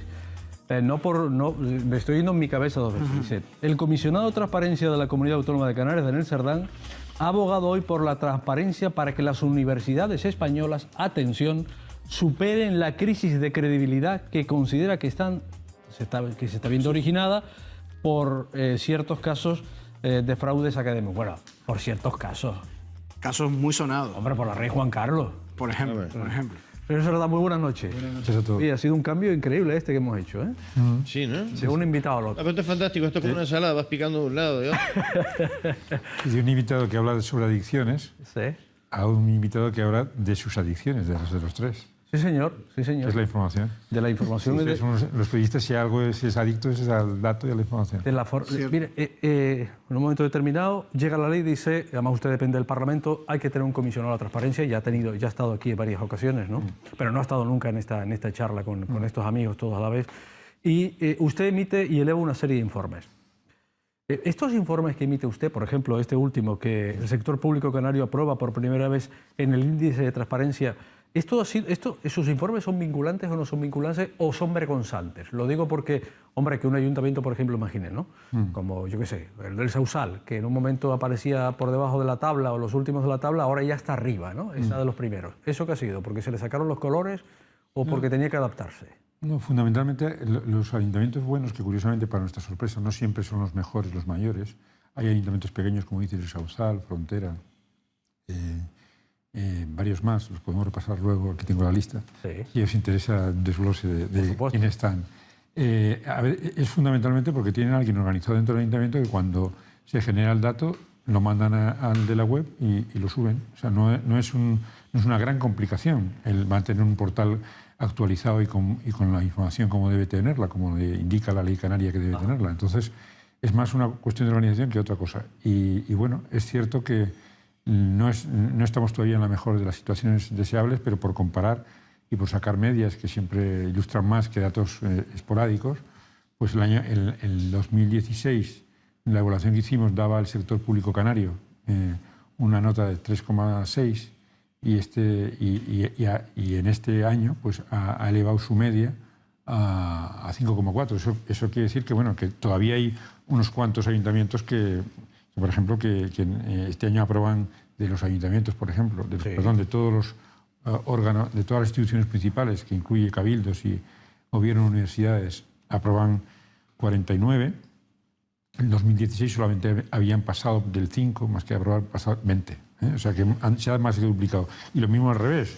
En el 2016 no habían llegado a 5,76 instituciones y ahora han llegado a 47. Es decir, estamos en una progresión esperanzadora porque, bueno, para algunos puede ser, digamos, demasiado lento, ¿no? Una ley que entra en vigor prácticamente en el año 2015, que se ha tardado 3 años en ir normalizando esta situación, pero también digo otra cosa, no es tan mejor en parte porque tampoco, y eso podemos hablarlo luego, porque la gente no pregunta. Es decir, la gente, a veces olvidamos que para saber hay que preguntar y que evidentemente si no se le escruta, si no se le pregunta a las administraciones, pues evidentemente van a estar fundamentalmente informando de lo positivo, no de lo delicado, ¿no? Claro, pero yo estoy convencido que porque hay un pepito grillo en la figura del comisionado de transparencia, porque bueno, ahí puede estar la ley, a mí me obligan a que responda y demás, pero como no hay nadie que me esté asusando, nadie detrás con la vara, pues bueno, pero claro, en el momento en el que hay un señor que le saca los colores, pues todos querrán ser los primeros. Yo entiendo que la figura de usted, la figura de su departamento es la que está haciendo que esto mejore. Yo creo que ese efecto se está produciendo porque sin haber otra cosa que las evaluaciones anuales, y además es esta comunidad la única que está haciendo una evaluación de ese estilo, pues de un año a otro, digamos, se ha notado una mejora en esa parte de la transparencia que, insisto, es la parte más fácil, la de los portales. La parte más difícil la generan tanto periodistas como ciudadanos o organizaciones civiles cuando se dedican a preguntar cuestiones que pueden ser comprometidas o más comprometidas para los ciudadanos, porque tengan ustedes en cuenta una cosa, en los portales de transparencia igual hasta el 10%, no sé, nunca, nadie lo ha calculado, pero solamente un 5% de la información que una administración genera. A mí me gustaría preguntarle a Daniel Sardán, que aparte de nosotros tres también está enganchado a la información, que es un fantástico periodista. ¿Qué hace el comisionado de la transparencia? O sea, porque nosotros estamos hablando de una cosa y a lo mejor tenemos una información privilegiada que el televidente no sabe lo que es la transparencia y de qué estamos hablando. Sí. Pues fundamentalmente la transparencia tiene dos vertientes. Una, lo que se puede encontrar, lo que ahora a partir de las leyes de transparencia las administraciones están obligadas a poner en los portales, que en el caso que desde que las implementaron las leyes autonómicas triplicaron, por decirlo de alguna manera, las obligaciones que había determinado la ley básica del Estado. Eso por una parte, y por lo tanto el comisionado tiene que evaluar y vigilar que se cumplan en el mayor número posible esas obligaciones de publicar currículums, sueldos, gastos de todo tipo, la ejecución presupuestaria. Bueno, ustedes saben que como periodistas que casi siempre las cuentas salen cuando dicen vamos a hacer todo esto y se publican grandes ruedas de prensa con presupuestos, pero casi nadie informa mucho de la ejecución, ¿no? Por ejemplo. Sí. Cosas de este estilo. Pero luego está la gran cantidad de información que una administración produce y que se le puede preguntar cualquier ciudadano. Por eso yo muchas veces digo que la transparencia lo que ha hecho es a convertir en periodistas a los ciudadanos, porque... ¿Cómo le preguntan los ciudadanos? Pues ahora, por suerte, en los momentos históricos en los que estamos, antes el ciudadano tenía que ir al ayuntamiento o a un registro del gobierno, llevar un papel, sellarlo, es decir, era muy disuasorio y muy incómodo. Ahora, en teoría, un ciudadano, hay muchos ya que lo tienen en certificado digital porque lo utilizan para la declaración de renta, por ejemplo, pues basta con entrar en la página del ayuntamiento, a cabildo o gobierno que quieras, encontrar la pestañita para presentar una reclamación, rellenar el cuestionario y con certificado digital generalmente y mandarlo y esperar un mes. Y la administración tiene un mes para responderte. Si no te responde o te responde mal en ese mes, tienes la opción de presentar una reclamación también telemática a través de nuestro portal web al comisionado y nosotros determinamos si esa información tiene que entregarse al periodista. Ya empiezan los periodistas a usar la herramienta, ya ha habido unos cuantos casos, o no. Si tienes derecho, la administración está obligada a entregarlo o a recurrir ante la justicia. Me viene a la cabeza, por ejemplo, el Puerto de la Cruz, que estuvo a punto de ser intervenido por el Estado hace unos años por el gasto que tenía. Yo no sé si todo esto contribuye a que estas situaciones no se produzcan. Bueno, en la medida, fíjate, yo pienso que la transparencia a medio plazo, a lo mejor no de forma inmediata, pero contribuye a que en la medida que se aflora mucho más información y se puede comparar, imagínate tú que en el Puerto de la Cruz, si los ciudadanos tienen la misma información en la Rotava, en los Realejos, en los ayuntamientos adyacentes, y pueden comparar sus ratios de cumplimiento de presupuesto, etcétera, pues simplemente, aunque no hagan, o sea, no es que se diga, hombre, es que este lo está haciendo, está cometiendo una ilegalidad, no. Este está empleando fondos públicos con menor eficiencia que los de al lado, que teniendo población parecida, recursos parecidos, de repente tienen mucha más actividad que los otros. Y eso, herramientas, instrumentos como los portales de transparencia, que siempre digo son como pequeños cuadros de mando de la ejecución presupuestaria y de la gestión de cada corporación, pues facilitan que tanto ciudadanos como periodistas, es decir, yo creo que ahora es mucho más fácil. Ahora, antes, imagínate tú que querías hacer una comparativa de una comarca de Tenerife, por el norte o del sur o de la metropolitana, y tenías que llamar a los ayuntamientos, pedirles presupuestos, tal. Ahora, en teoría, vas allí y los coges en 5 minutos los 4 y los comparas. Pero ya te digo que todavía no ha entrado demasiado en la cultura Ahora me maravilla lo fácil, en teoría, que es conseguir y agrupar información. Antes, en nuestros viejos tiempos, en la época del papel, no, y era complicado, ¿no? Pero ahora hay mucha información, quizá hay un diluvio de información y no siempre se puede tratar bien, ¿no? Señor Sardán, a mí me gustaría preguntarle, porque bueno, hemos hablado de esa accesibilidad, esa transparencia, generalmente es por vía informática, por vía telemática, ¿no? Pero, ¿qué pasa cuando el ciudadano se acerca a la ventanilla del ayuntamiento, pide los datos y entra en una tomadura de pelo por parte de los funcionarios y por parte de los políticos y no se responde? ¿Ustedes miden esa parte también? Sí, nosotros tenemos, el año pasado se presentaron cientos, más o menos, cuando les digo que se pregunta poco, se contabilizaron por lo que nos han declarado los propios, porque no hay otra manera de establecerlo. Podríamos hablar quizá luego un minuto de cómo lo hemos hecho, porque es difícil que 4 personas controlen a un sector público canario que la gente también desconoce. Pensamos que hay 88 ayuntamientos, 7 cabildos y un gobierno y 2 universidades, pero es que tienen hasta 300, prácticamente hasta 250, en total son 345.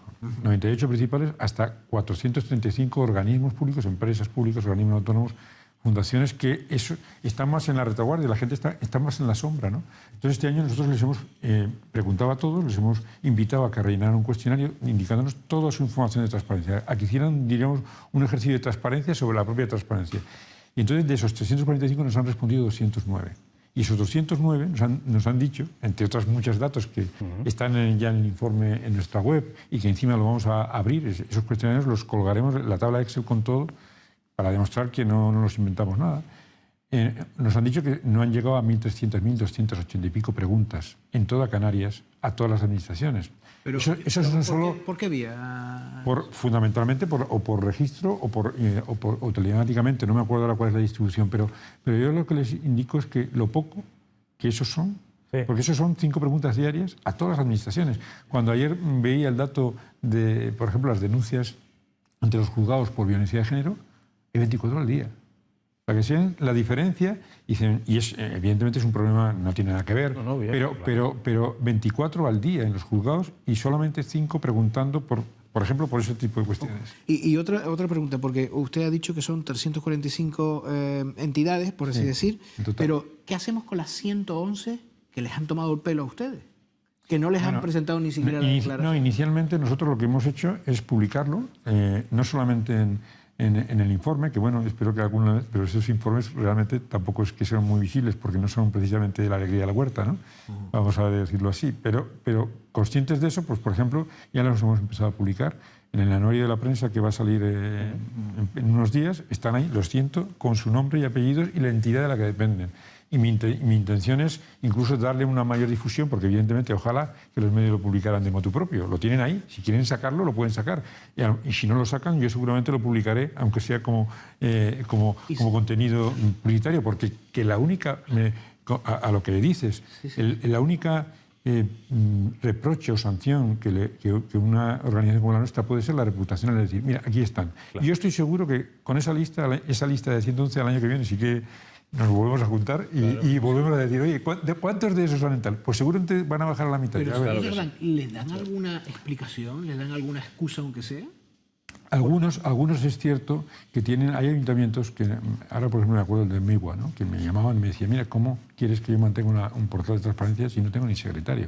Hay ayuntamientos en una precariedad que si nos quejamos muchas de los medios, que sí, porque las redacciones han reducido a la mitad de lo que eran, de que ahora no hay tiempo para llegar a los sitios, no hay tiempo para tal, pues hay ayuntamientos que también en una situación precaria, con esto de las congelaciones de plantilla, que evidentemente tienen una cierta argumentos por lo menos para decir que no. Y en otros casos, y sobre todo estas porque te digo una cosa, cuando empezamos hace 3 años, prácticamente el 30% de los ayuntamientos respondían. El año pasado ya prácticamente no respondieron todos, pero casi todos. Y este año todos. O sea, de las instituciones principales ya no se queda nadie, porque se han dado cuenta que efectivamente no les gusta aparecer mal. Claro. ¿Quiénes no han reaccionado todavía ante sus obligaciones de transparencia? Pues no han reaccionado esas organizaciones, empresas públicas pequeñas que nadie conoce y nadie se acuerda y que viven un poco al aire, a su bola, ¿no? Por decirlo coloquialmente, claro. Que dependen simplemente de un concejal, pero que no tienen un escrutinio público de los periodistas ahí a ver qué pasa.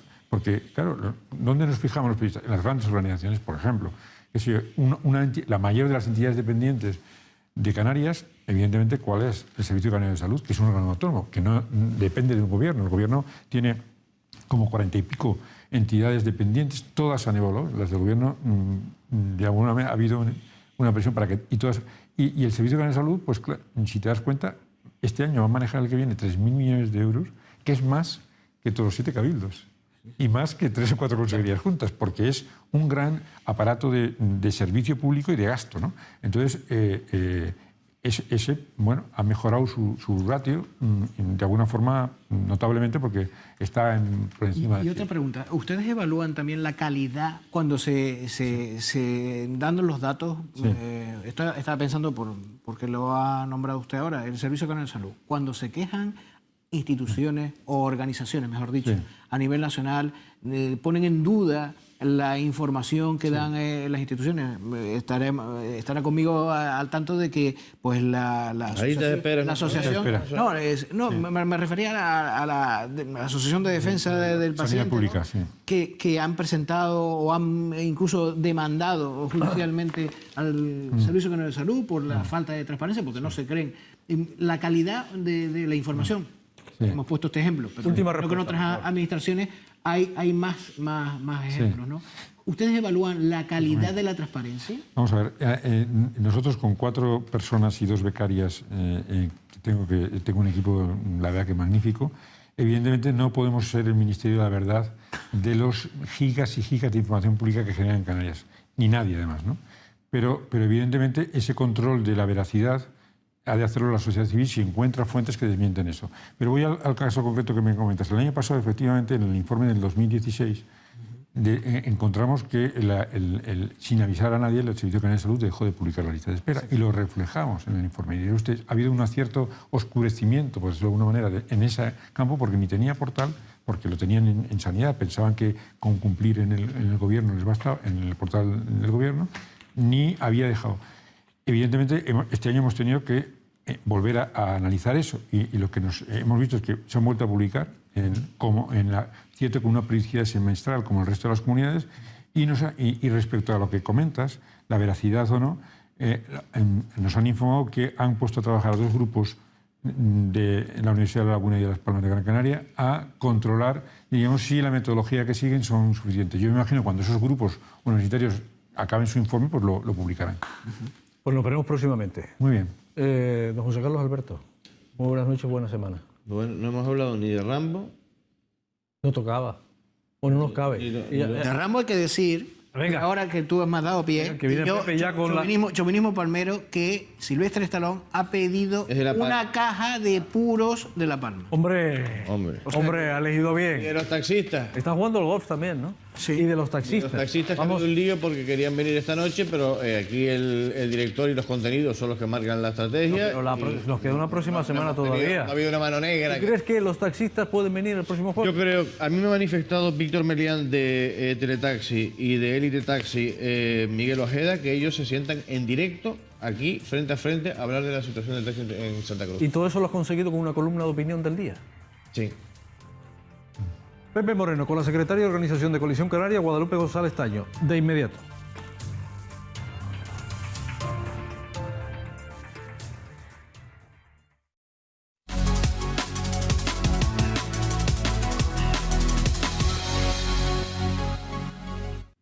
Bueno, pues aquí estamos en el Políticamente Incorrecto de hoy jueves con Guadalupe González Taño, la secretaria de Organización de Coalición Canaria, es diputada regional. Buenas noches. Buenas noches, buenas noches. ¿Y cómo le va?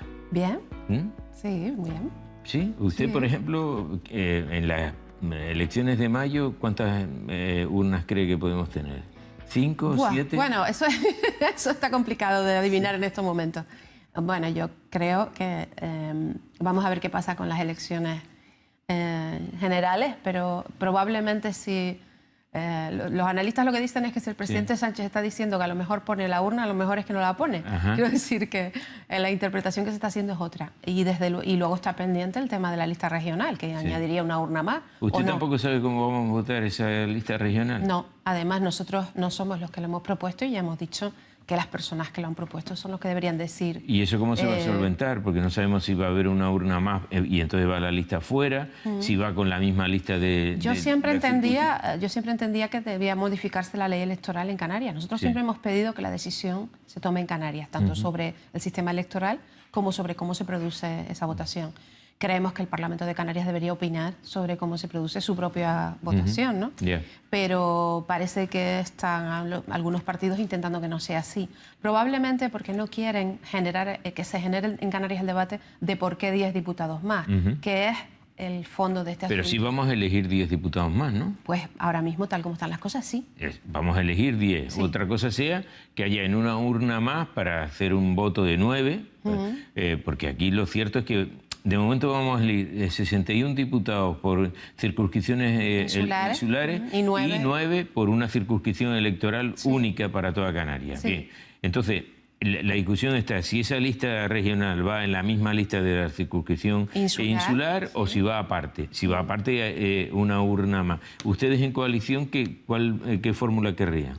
Nosotros no hemos producido un debate sobre esto y porque siempre hemos dicho que como nosotros no compartimos el que haya 10 diputados más, pues nosotros esperamos a que las personas, los partidos que opinan que tiene que haber esos 10 diputados más, digan cómo se debe producir esa votación para nosotros plantearnos que pero esa discusión, si no se produce en el Parlamento, tendrá que ser un decreto del Gobierno, ¿no? Hay quien dice, yo le digo lo que he oído en los periódicos, porque realmente no se ha producido ningún debate sobre esto que yo sepa entre los partidos. Parece que hay algunos, entre los propios partidos que decidieron la lista regional, parece que hay distintas opiniones y por tanto yo creo que por eso no se ha planteado el debate todavía. Entonces, hay quien opina que simplemente se tomaría la decisión en alguna norma interna, incluso del propio Parlamento. Yo es que no... Pero que en 6 meses y no sabemos entonces cómo se va a hacer. Pues no lo sé, yo no lo sé y que yo sepa, yo no he estado en ningún debate de ese tipo ni me consta que haya existido. ¿Y no tienen opinión propia los de Coalición Canaria sobre qué hacerlo? Nosotros es que desde el principio dijimos que no estábamos de acuerdo con 10 diputados más y lo que no sería lógico es que nosotros, que no compartimos ese planteamiento, seamos los que lideremos cómo se hace. Eso no tiene ninguna lógica. Nosotros estamos esperando que los mismos partidos que lo plantearon digan cómo quieren hacerlo y desde luego nosotros somos demócratas y por tanto si se ha decidido por una mayoría suficiente y ha sido así y es legal, pues entonces opinaremos evidentemente, pero cuando se plantee cómo se quiere hacer. Pero claro, es que en el mejor de los casos hay 61 diputados, que son 31 por la provincia de Las Palmas y 30 por esto. ¿Usted cree que eso es una cosa equilibrada? No, nosotros de hecho planteamos desde el principio que tal como están las cosas, en Canarias no hay ninguna razón objetiva de fondo que justifique la subida del número de diputados. Incluso Fuerteventura, que es la isla que por razones de población se argumenta que tenga un diputado más, se pronunció mayoritariamente los partidos políticos de la isla a favor de que se mantuviera el sistema actual. O sea que en ese sentido esto obedece a otras cuestiones que no tienen que ver con esto, ¿no? ¿Y ustedes en Coalición Canaria, por ejemplo, con esto de la posible imputación del presidente Clavijo, eso cómo lo llevan? Bueno, nosotros siempre, bueno, en primer lugar, esto es como muchos otros casos que se están produciendo, pero este especialmente es un ejemplo claro de gente que en política quiere ganarle a su rival, no en las urnas, sino en un juzgado, ¿no? Porque esta denuncia la promueven 5 concejales de la oposición de La Laguna contra el actual alcalde y contra Fernando Clavijo porque es anterior alcalde. Esta denuncia es una denuncia que empieza así y que se ha ido alargando en el tiempo y se sigue alargando intentando que Fernando Clavijo, que es el candidato a la presidencia del gobierno, y en estos momentos de los posibles candidatos que han ido saliendo, el mejor valorado y el que mejor expectativas tiene, pues llegue con esta losa encima política a las elecciones. Claro, pero fíjese, entre los que quieren esos concejales de imputar y lo que diga un tribunal, media el que haya materia para poderlo imputar. Entonces, ahora mismo los tribunales no han rechazado, no han sobreseído el caso, sino que lo han mantenido ahí. Y encima tenemos el lío de que si el Tribunal Superior de Justicia de Canarias o ir al juzgado porque han perdido la condición de aforado, ¿no? Con lo cual, ¿ustedes soportarán una campaña electoral con el presidente a punto de ir a declarar como investigado? Sí, pero no nos gustaría, quiero decir, no, claro que no nos gusta, nadie ha dicho que sea bueno ni que nos guste, solo que si hay que hacer la campaña, sí la haremos, por supuesto. Pero eso va a ser un coste bastante importante. Hombre, pero es que lo que no puede ser es que entremos en esta dinámica que estamos entrando y vamos a seguir entrando. porque ahora cualquier concejal de la oposición, de cualquier municipio, de cualquier sitio, que quiera, discúlpeme la expresión, cargarse políticamente a su rival, lo único que tiene que hacer es, y si es abogado, como en este caso, que además no te cuesta, pues tú coges, inicias un procedimiento judicial de cualquier tipo, y eso se lo digo porque me lo han dicho a mí concejales de la oposición en un determinado momento, y me han dicho, bueno, esto es un caso real que me ocurrió contra un alcalde, bueno, lo que hacemos es sentarlo, ya sabemos que no va a prosperar, pero lo sentamos en el banquillo durante 2 años, como mínimo, y lo tenemos ahí en los medios de comunicación dándole caña durante 2 años. Ya sabemos que va a salir absuelto, pero mientras tanto lo tenemos sentado en un banquillo. Bueno, eso claro, pero... es lo que nosotros decimos, estas reglas del juego que se están planteando, bueno, pues la gente probablemente, desgraciadamente, se irá acostumbrando, porque como cada vez pasa más, se irá acostumbrando. Pero no es lo bueno ni lo lógico que pase así. Si hay una persona, sea la que sea, sobre la que hay indicios de algo, pues que una de dos se proceda contra esa persona, sea quien sea, y si se dedica a la política, por supuesto, o se deje su honradez sin mácula, porque no es justo, porque al final, además, estamos produciendo un efecto que es el de que la gente o sea, está ensuciándose tanto la política, por decirlo así, con este tipo de maniobras, que lo que acaba ocurriendo es que mucha gente válida, valiosa para nuestra sociedad, no quiere dedicarse a la política, porque haga lo que haga, aunque lo haga todo bien, aunque se somete a unos procedimientos que van a lastrar su honra para el resto de su vida. Pero Guadalupe, lo que sí es cierto es que tenemos muchos más casos de políticos condenados e incluso, si usted me apura, inhabilitados, que de gente que ha salido inocente de los casos. No, vamos a ver. ¿Cómo que no? Dígame 3 casos en los que han salido inocentes. No, yo lo que digo es, cuando digo no, lo que quiero decir es, primero, hay muchísimos más casos de gente que está trabajando honradamente en sus cargos y que no son sometidos y que no han sido denunciados, claro. Yo no estoy pero de momento Guadalupe, estoy diciendo, irá más. Sí, pero de los que están denunciados, de los que a través de la historia hemos visto cómo le han denunciado una actuación que hayan tenido, son más los que han condenado que los que han salido absueltos. Yo le pongo 2 o 3 casos recientes. Acaba de salir esta semana el caso, el alcalde de Silverio Matos, me parece que es Santa Lucía, en Gran Canaria, de Nueva Canarias. 10 años sometido a un procedimiento judicial, acaba de salir absuelto. Ha estado 10 años sometido. El famoso caso ICFEM, salieron todos absueltos. En medio, más de 12 o 13 años estuvieron. Algunos incluso murieron en el proceso, no pudieron verse libres de esta losa, ¿no? Casos de este tipo, bueno, nosotros tenemos compañeros que les ha pasado lo mismo, que han acabado el proceso, han salido totalmente absueltos. Concretamente una compañera mía en el Parlamento, Elena Luis, le pasó cuando era alcaldesa de La Guancha, sometido a un procedimiento también iniciado por la oposición allí. Estuvo varios años. Pero fíjese, por ejemplo, el caso de... sale absuelta. Claro. Si ella en medio, porque ella en medio hubiera dicho, o le hubiéramos dicho, márchese, porque usted es indigna para este puesto, claro, pero fíjese, una magnífica portavoz y alguien que está haciendo un magnífico trabajo. El caso de Elena Luis, por ejemplo, ¿no? Que lo saca usted a relucir, que además su imputación fue por un asunto de cuando era alcaldesa, ¿no? Claro.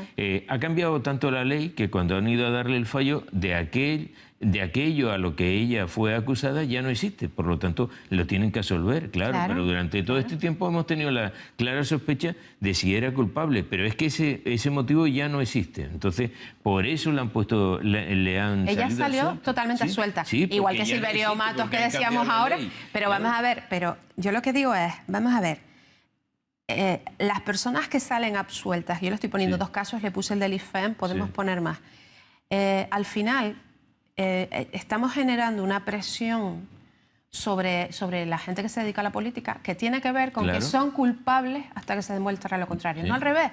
O sea, no son inocentes hasta que son culpables. Claro, porque tienen una responsabilidad pública. Sí, pero no puede ser. Porque tienen que gestionar claro, ese público. Claro, pero vamos a ver, lo que le pasa a cualquiera que gestiona, que es por lo que hoy en día la gente válida y valiosa te está diciendo que no a entrar en política porque tienen miedo, porque es lógico, porque al final, cuando uno toma miles de decisiones en gestión, alguna de ellas alguien la recurre, por supuesto, y cada vez más, y eso pasará, por supuesto. Y ninguno de nosotros, los que nos dedicamos a esto, no es que queramos que nunca nos recurra nadie nada. No. Eso no estamos hablando de eso, porque eso ocurre, y ocurre con lógica.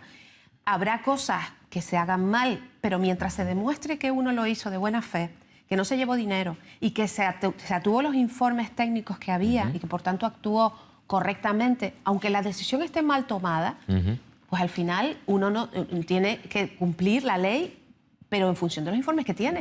Y si uno cumple y al final sale absuelto, lo que no es justo es que toda su vida, como pasa, arrastre una carga de culpabilidad que no es cierta. Lo que tampoco es lícito es que uno adecue las decisiones que tome en función de lo que quiera realizar, existiendo una legalidad vigente, que es de lo que estamos hablando. Pero a mí me da la sensación de que ustedes se están pertrechando ante lo que puede pasar. Dicen sí, porque dicen que van a poner en la lista insular por Tenerife a Ana Bramas por si acaso... No, eso no es cierto.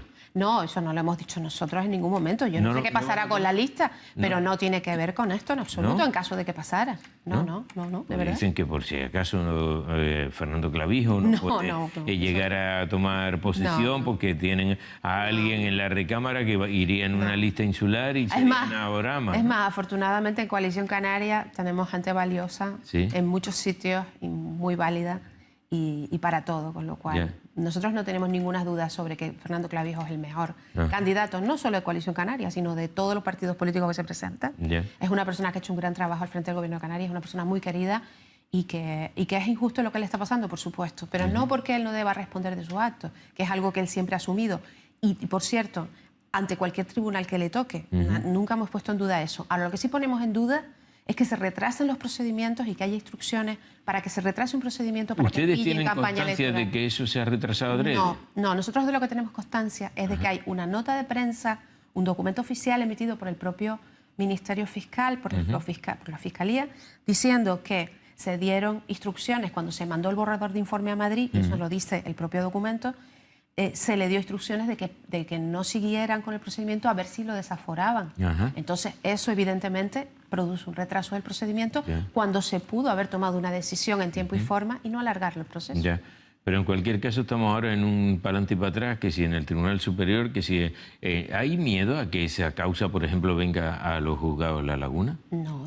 Entonces, ¿por qué se pelea tanto para que se quede en el Tribunal Superior? No se ha producido ninguna pelea. Lo que hay es una persona que se llama Fernando Clavijo, que tiene derecho a un justo... Claro. El recurso es una pelea. Vamos a ver, no hay ninguna pelea. Hay un planteamiento de que en los juzgados, que juzguen, lo hagan lo más rápido posible. Él ha dicho ya claramente que si tiene el procedimiento en el juzgado de La Laguna y lo llaman a declarar por alguna razón, que él va a pedir que sea lo antes posible. Porque además, en este caso hay que dejar una cosa clara.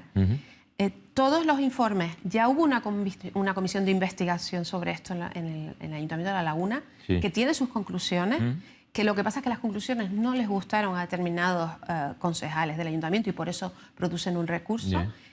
Hay concejales que están diciendo que solo les interesa Fernando Clavijo en este procedimiento, pero queda claro, en primer lugar, que no perdió ni un euro el Ayuntamiento de La Laguna, que no hubo ninguna apropiación indebida de nadie de dinero y, por supuesto, en ningún caso. Y por tanto, claro, entonces estamos en manera de hacer las cosas. Hay un procedimiento, claro, hay un procedimiento administrativo, un proceso administrativo que tiene unas personas que lo denuncian, que son concejales de la oposición de La Laguna, que ni siquiera son personas afectadas o alguien que no sea la propia oposición. Y hay un interés de que Fernando Clavijo se siente en un banquillo. Son oposición, ¿no? Claro, pero si esa es la forma de hacer oposición, pues nos vamos a encontrar con que si eso produce un efecto positivo para ellos en el proceso, independientemente de su resultado, que estamos seguros de que será absolutorio, si en el camino se produce alguna cuestión que tenga que ver con la política, veremos cada vez más casos de este tipo. Y eso es lo que nosotros pensamos que es malo. ¿Les va a afectar a ustedes? No sé, mire, ahora mismo el mensaje que se está dejando casi en las sociedades que llevan demasiado tiempo en el gobierno, que nunca lo han dejado, sean con uno o con otro. Y claro, cuando uno mira, en el monólogo de hoy decía, ¿no?, la cantidad de colas que tenemos aquí, tenemos colas para ir a cualquier sitio por las carreteras. Usted que es de La Palma, pues sabe que aquí en Tenerife la cola en la autopista es casi una postal, ¿no? Tenemos colas para ir al médico. Claro, ¿a quién vamos a mirar de quién tiene la culpa de todo eso? Bueno, en primer lugar, el hecho de estar un partido político X tiempo en el gobierno, tiene que ver con, en los ayuntamientos, en cualquier administración, tiene que ver con el apoyo ciudadano y en nuestra democracia, además, con la capacidad de llegar a acuerdos cuando no hay mayoría absoluta. Con las dos cosas. Claro. Nosotros, Eso siempre ha ocurrido. Claro. Bien, ahora estamos, por ejemplo, en las elecciones andaluzas con un partido socialista que, si gana estas elecciones, llevará 40 años gobernando Andalucía. Y este argumento no se lo oigo al Partido Socialista en Andalucía. No, se lo pero oigo. se lo oye a Lo oigo todos los aquí. demás, No, se lo lo oigo oye. aquí. Lo oigo aquí. En Andalucía es el contrario. Ahí están mucho tiempo porque son muy buenos. Tenemos alcaldías en Canarias que llevan 40 años de alcalde, de todos los colores políticos. Si son buenos alcaldes y la gente los respalda y están haciendo bien por su municipio, ¿qué problema hay? Lo mismo decimos nosotros. Vamos a ver, en estos momentos Fernando Clavijo, como presidente del gobierno, está haciendo un muy buen trabajo, tiene un muy buen gobierno y está sacando las cosas adelante. Después de una etapa muy difícil de crisis, de recortes y con una sociedad que todavía tiene mucho camino por delante para levantarse de una desigualdad, que yo en eso coincido con lo que usted planteaba, que nos ha dejado una crisis brutal, que ha dejado mucha gente en el camino. Nos ha dejado sin dinero para obras públicas, que ahora estamos empezando. Nos ha dejado con un déficit sanitario brutal. Y ahora lo que tenemos que ver es si ¿Pero se da cuenta de que eso solo lo tenemos en esta isla? Mire, ese déficit sanitario no está en Gran Canaria. Ese déficit de vías de comunicación no está en Gran Canaria.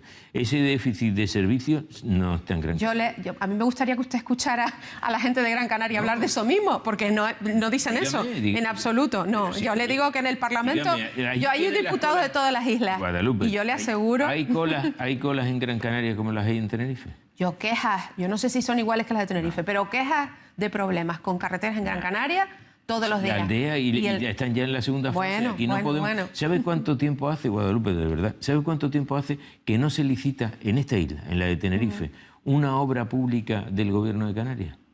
Pues estoy segura que hace muchísimo. Y le yo digo le igual. puedo decir el número de años. 10 años. Seguro. Y en los 10 años ha habido crisis y no ha habido crisis. Pues yo le digo y no hay una licitación de una obra pública en Tenerife en 10 años. Yo le voy a decir una cosa. Paralizadas las obras públicas en toda Canarias. En toda Canarias. No. Y le puedo hablar de casos concretos de obras paralizadas porque cuando a uno... segunda fase. Ahora está en la segunda, porque claro, había antes una primera. Pero tuvo el mismo recorte presupuestario y se paró de la misma forma que se paró toda Canarias. Que se va a parar. Allí no se paró. Por eso están en la segunda fase. Y nosotros no tenemos ni segunda fase en ningún sitio. Yo creo, mire, yo coincido con usted que la situación de las colas en Tenerife requieren un impulso importante y desde luego tenemos que hacerlo. Y lo está haciendo la Consejería, lo está haciendo el Cabildo y estoy segura de que eso se va a producir. Ahora, lo que sí le digo es, eso, y lo digo, yo vengo de otra isla, usted lo acaba de decir, en la isla de La Palma se paralizaron todas las carreteras que hoy tenían que estar acabadas y no están acabadas. Estamos sufriendo recortes de carretera permanentes en sitios donde los ciudadanos tienen que salir a las 8 de la mañana y tienen que llegar a su casa después de las 3, porque en esas horas hay que cerrar la carretera para poder trabajar, porque somos una isla montañosa.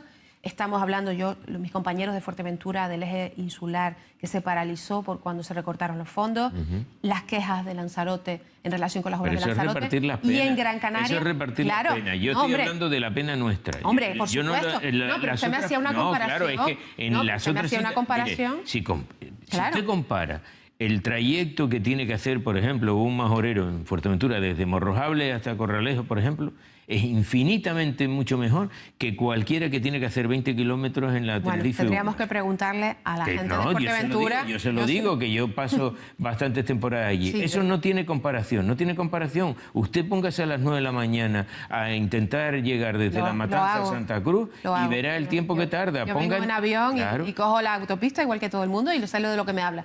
Y yo no estoy justificando eso ni diciendo que sea bueno. Lo que digo, no. Yo lo que digo es que usted hacía una comparación con otras islas y yo le digo que los recortes, cuando uno tiene que recibir 250 millones de euros al año y nos acaba de dar la razón un tribunal de que ese dinero debió haber venido, cuando aquí tienen que venir 250 millones de euros y vienen 50, cuando vienen 50 millones en vez de 250, no se podían ni siquiera licitar proyectos. Pero esos 50 millones fueron a parar a algún sitio o no se los gastaron. No, esos 50 millones fueron a que las carreteras que estaban en marcha no se pararan, a mantenerlas Pero hasta que aquí no había ninguna en marcha. Ya le digo que hace 10 años que no se licita una obra aquí. Yo lo Guadalupe, le vuelvo a decir, ese 50 millones irían a otras islas, porque aquí no vino ninguno. No hizo absolutamente nada. Y en sanidad ni le cuento. Fíjese, ¿cuánto tiempo llevamos con el Hospital del Norte y del Sur. ¿Cuánto tiempo llevamos? Yo, desde que tengo uso de razón, estoy oyendo hablar de unos hospitales que hay que hacer lo posible porque sean hospitales. Y yo le aseguro que si la financiación en esta etapa durísima que hemos atravesado hubiera llegado como está llegando ahora, la financiación que está llegando, hubiéramos avanzado y hoy tendríamos todo eso hecho. Pero Guadalupe, que usted es la secretaria de organización de un partido nacionalista. Claro. ¿Y siempre tiene la culpa Madrid? No. Si sí, en todo lo que hasta ahora hemos hablado, le echa la culpa al gobierno central. Porque usted me está poniendo justo los planteamientos de infraestructuras que se recortaron de una forma salvaje durante la época de crisis por parte de un Partido Popular en aquel momento que tenía mayoría absoluta, cuando nosotros no teníamos capacidad para reclamar lo que nos tocaba. Y eso fue dinero para infraestructuras, que son muchos cientos de millones de euros que ahora están llegando. Evidentemente no es lo mismo tener dinero en una etapa de crisis para gestionar como se pudo. Y le digo una cosa, en sanidad en Canarias, durante la etapa dura de la crisis, no se cerró ningún hospital, ninguna infraestructura. Si no teníamos para cerrar, hay comunidades autónomas que cerraron. Claro, porque tenían más de un hospital. Claro, porque tenían más de uno. Cerraron si no tenemos sino uno. Imagínense que no hubieran cerrado uno. Pues mire... hay comunidades autónomas que cerraron hospitales. Hay comunidades autónomas, tomaron decisiones y priorizaron otras cosas. ¿Usted se imagina que en Tenerife no hubieran cerrado la Candelaria? Entonces la gente del sur, ¿dónde va? O la gente de Santa Cruz, ¿dónde va? ¿A qué hospital? Ese es el problema. Si es que nosotros solo hemos tenido uno, no me digas esas cosas. Donde han cerrado es porque tenían duplicado. No. Y podían hacerlo. Seguro que no. Donde han cerrado porque tenían la crisis igual que nosotros. Y decidieron cerrar hospitales o dejarlos en manos privadas. La Comunidad de Madrid cerró hospitales. La Comunidad de Madrid cerró hospitales completos. Claro, pero porque tenían de sobra. Privatizó servicios completos. Claro, pero porque tenían de sobra. Aquí se mantuvo todo abierto. Claro, si no teníamos otro. ¿Usted se imagina que en Suiza hubieran cerrado el suyo? ¿En dónde iban los enfermos? Si hubieran cerrado el suyo. Pues mi hospital no se cerró, pero le aseguro que tuvimos delante un proyecto para cerrar centros de mayores. Y nos negamos, y yo me negué a cerrar centros de mayores. Esas decisiones que tomamos las personas que tuvimos que afrontar esa etapa hemos pasado de los hospitales a los centros de mayores. Bueno, pero es lo mismo. Los centros de mayores aquí hemos tenido habitualmente casi cogidos con pinzas. Delante la propuesta de cerrar centros de mayores. Y cuando uno toma la decisión de no cerrar todo eso, de seguir adelante manteniendo todas las infraestructuras públicas abiertas, esa decisión supone recortar en inversión. Esa es la decisión que tuvimos que tomar los que afrontamos esta etapa. Tuvimos que coger dinero de inversión, de esa inversión que usted reclama y que desde luego yo creo que hubiera sido bueno que estuviera. Cuando no tuvimos dinero para inversión de fuera... Lo que venía para carretera lo dedicaron a otra cosa. No, es que no vino. Vamos a ver, el dinero para inversión que nosotros teníamos, que era muy poquito, lo tuvimos que destinar a mantener abierto lo que había. No se invertía, claro que no. Se olvida usted la inversión que venía de fuera, una cosa muy importante, que nos subieron los impuestos a los ciudadanos, nos lo subieron. Es que si no, se hubiera podido mantener los Pero no vaya a ser que solo ustedes lo hicieron, que nosotros también nos rascamos los bolsillos, que todos los ciudadanos nos rascamos los bolsillos. Nos subieron los impuestos, nos crearon impuestos, Guadalupe, que ahora no hay manera de quitarlos. Hicieron un montón de cosas que nosotros fuimos los que pusimos esa parte. Solo faltaría que encima de sacarnos las perras, encima nos cerraran los sitios a los que teníamos que ir a recibir la atención sanitaria. Porque mire, en Dependencia estamos exactamente igual, a la cola. Todos los meses sale el listado. ¿Usted se imagina con todos los médicos, por poner un ejemplo sanitario, médicos, todos los profesionales sanitarios o los educativos que se jubilaron y la legislación impidió que contratáramos nuevos? El sobreesfuerzo que tuvo que hacer todo el sistema y, por supuesto, las personas que estaban dentro, como usted dice, que es verdad que lo tuvieron que hacer y lo hemos hecho entre todos. Lo hicieron las administraciones públicas, lo hicieron los ciudadanos, que, por supuesto, se llevaron la peor parte. Faltaría más que yo no reconozca eso, con la tasa de paro con la que nos encontramos, con tener que abrir los comedores escolares en verano para que los niños comieran, con tener que asumir emergencia social con una tasa de paro por encima del 30%. Por supuesto que esa situación fue terrible para todos. Y, por supuesto, los primeros que lo sufrieron fueron los ciudadanos. Faltaría más.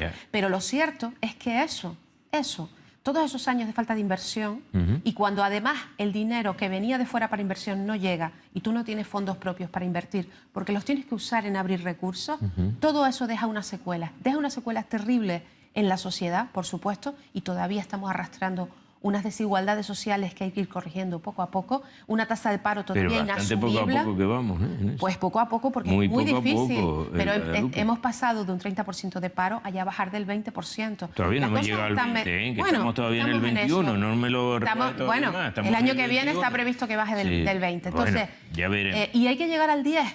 Y le digo, hay que llegar al 10, por supuesto. Ni en las mejores pero hay que llegar, bueno, pues hay que llegar al 10. Pero y además hay que llegar al 10 con mejores puestos de trabajo, con gente que pueda llegar a fin de mes con su sueldo y no tenga los problemas que tienen, que hoy en día tenemos trabajadores pobres. La crisis nos ha dejado una situación social malísima. Pero además nos dejó la huella de la no inversión durante todos esos años. Por supuesto que si hubiera venido ese dinero, las carreteras de Tenerife hoy estarían mejor. Por supuesto que si nos hubiera llegado los 700 millones más de sanidad, que son muchos cientos de millones uno detrás de otro, tendríamos los hospitales que están pendientes abiertos, por supuesto. Y muchos centros sanitarios que faltan y muchísimas cosas. Pero yo lo que le digo es, ahora lo que hay que plantearse es quién va a luchar mejor por esta tierra y quién va a conseguir todo eso. Y yo le digo que nosotros somos los únicos que estamos luchando para que lo que le toca a los canarios venga. Si dejamos esta tierra en manos de partidos estatales que dicen sí a todo lo que le plantea su partido desde Madrid, si nosotros hubiéramos dicho sí a que el descuento de residente, por poner un ejemplo, no se hubiera aplicado en julio, todavía estaríamos esperando aplicarlo en diciembre. Si hubiéramos dicho que sí a un montón de cosas a las que nos hemos negado. Entonces, yo lo que le digo es, ¿en qué? Falta mucho por hacer, por supuesto. Pero ¿quién lo va a hacer mejor? Yo tengo clarísimo que nosotros. Bueno, pero de momento, cada vez que uno pregunta por algo, siempre la culpa es de Madrid. Bueno, como la discusión está abierta, Guadalupe le invito a que otro día sigamos. Por supuesto, encantada. Muchas gracias por Gracias a ustedes, buenas noches. Ha sido el Políticamente Incorrecto de hoy con Guadalupe González Taño, la secretaria de Organización de Coalición Canaria y diputada por La Palma. ¿Seguirá siendo diputada por La Palma, Guadalupe? No sé, lo bueno de nosotros es que tenemos contratos temporales. Bien, pues lo volveremos a hablar.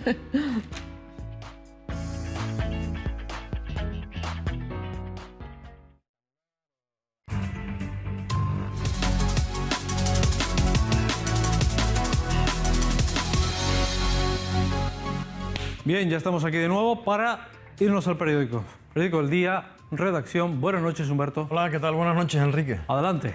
Bueno, pues entre los asuntos que incluimos en la portada, que vamos a ver ahora en pantalla, abrimos con las perspectivas económicas, en particular del empleo, que se creará en el próximo año, pero más lento. La fotografía, destacamos pues esa primera nevada ya en la antesala de la campaña navideña, en pleno otoño, pero ya tocando la puerta de diciembre. Y quizás por la proximidad de este tiempo de Navidad, también damos cuenta de este Viernes Negro, un Viernes Negro largo porque va a suponer también lo que son las campañas comerciales que se han activado o se activan no solamente desde mañana, sino en un fin de semana que se va a aprovechar con la apertura del primer domingo en todos los comercios de Tenerife. Otro de los asuntos que trasladamos a la portada nos hace tomarle el pulso a la situación que se vive en el CIE Olla Fría, en el centro de internamiento de Olla Fría, el único que está ahora mismo en servicio en Canarias, precisamente cuando se demanda más vigilancia policial, o al menos que si no se active el otro CIE que estaba en Barranco Seco, en Gran Canaria, y que está pues pendiente de que se ponga en marcha con unas obras de mejora que se estaban activando. Otros asuntos que destacamos, los 230.000 euros que destina el Cabildo para Garachico, o bien la preocupación de la alcaldesa de Güímar, que dice que ya no va a pagar un duro de la multa que le ha impuesto la Unión Europea y que le va a trasladar el gobierno de España por el vertido de aguas negras. Saben ustedes que nosotros siempre en los viernes incluimos una guía para disfrutar del fin de semana. Pues bien, damos cuenta del tercer lleno de Viva de Dios salve a la reina, un espectáculo que se ha venido celebrando en La Laguna, o bien del nuevo disco del cuarteto Vinilo, o por tomar el pulso de lo que ha sido la actualidad en el día de ayer de la gastronomía, el restaurante Nub, un año con la estrella Michelin. En deportes, Suso, preocupado con el objetivo, han actualizado las miras para el Club Deportivo Tenerife y se da por satisfecho con la permanencia, o en el caso de la Federación Canaria de Baloncesto, en donde Carlos Olano va a sustituir a Manolo Gómez al frente de este órgano del baloncesto canario. Estos son los asuntos que destacamos en la portada, con la que nos vamos a presentar unas horas en el kiosco. Muy bien, Humberto, muy buenas noches. Buenas noches. Gracias, buenas noches. Les dejo con Vanessa Luz Ravelo el tiempo que viene para este fin de semana. Hasta el lunes. Endesa patrocina este espacio. Buenas noches, espero que hayan disfrutado de este día muy otoñal, más bien tirando a invernal, que nos ha dejado ya una estampa idílica, esta del Teide a medio nevar. Es una captura de la webcam de teleférico del Teide y la Agencia Estatal de Meteorología a primeras horas de esta mañana. Durante el día ha seguido nevando a esa altura y se espera que continúe esta madrugada. Mañana tendremos otro día lluvioso según la Agencia Estatal de Meteorología, nuboso o cubierto tendiendo a intervalos nubosos a partir del mediodía. Chubascos, los cuales no se descarta que a primeras horas puedan ser localmente fuertes e ir acompañados de alguna tormenta aislada y granizo, preferentemente en vertientes norte y este. Existe la probabilidad de que sean en forma de nieve por encima de los 2.000 metros durante la madrugada. Las precipitaciones pasarán a ser poco probables, ocasionales y concentradas en vertientes norte y este a partir del mediodía, y las temperaturas sin cambios o en ligero descenso. El sábado se espera intervalos nubosos con predominio de los cielos poco nubosos por la tarde. Baja probabilidad de alguna lluvia débil en el norte de las islas de mayor relieve, principalmente al final del día. Y las temperaturas en ligero a moderado ascenso. Y ya para el domingo, intervalos nubosos con baja probabilidad de alguna lluvia débil, principalmente en el norte de las islas y a primeras horas. Esto es todo. Regresamos el próximo lunes con toda la información meteorológica. Hasta entonces, que pasen ustedes un buen fin de semana. Endesa patrocina este espacio.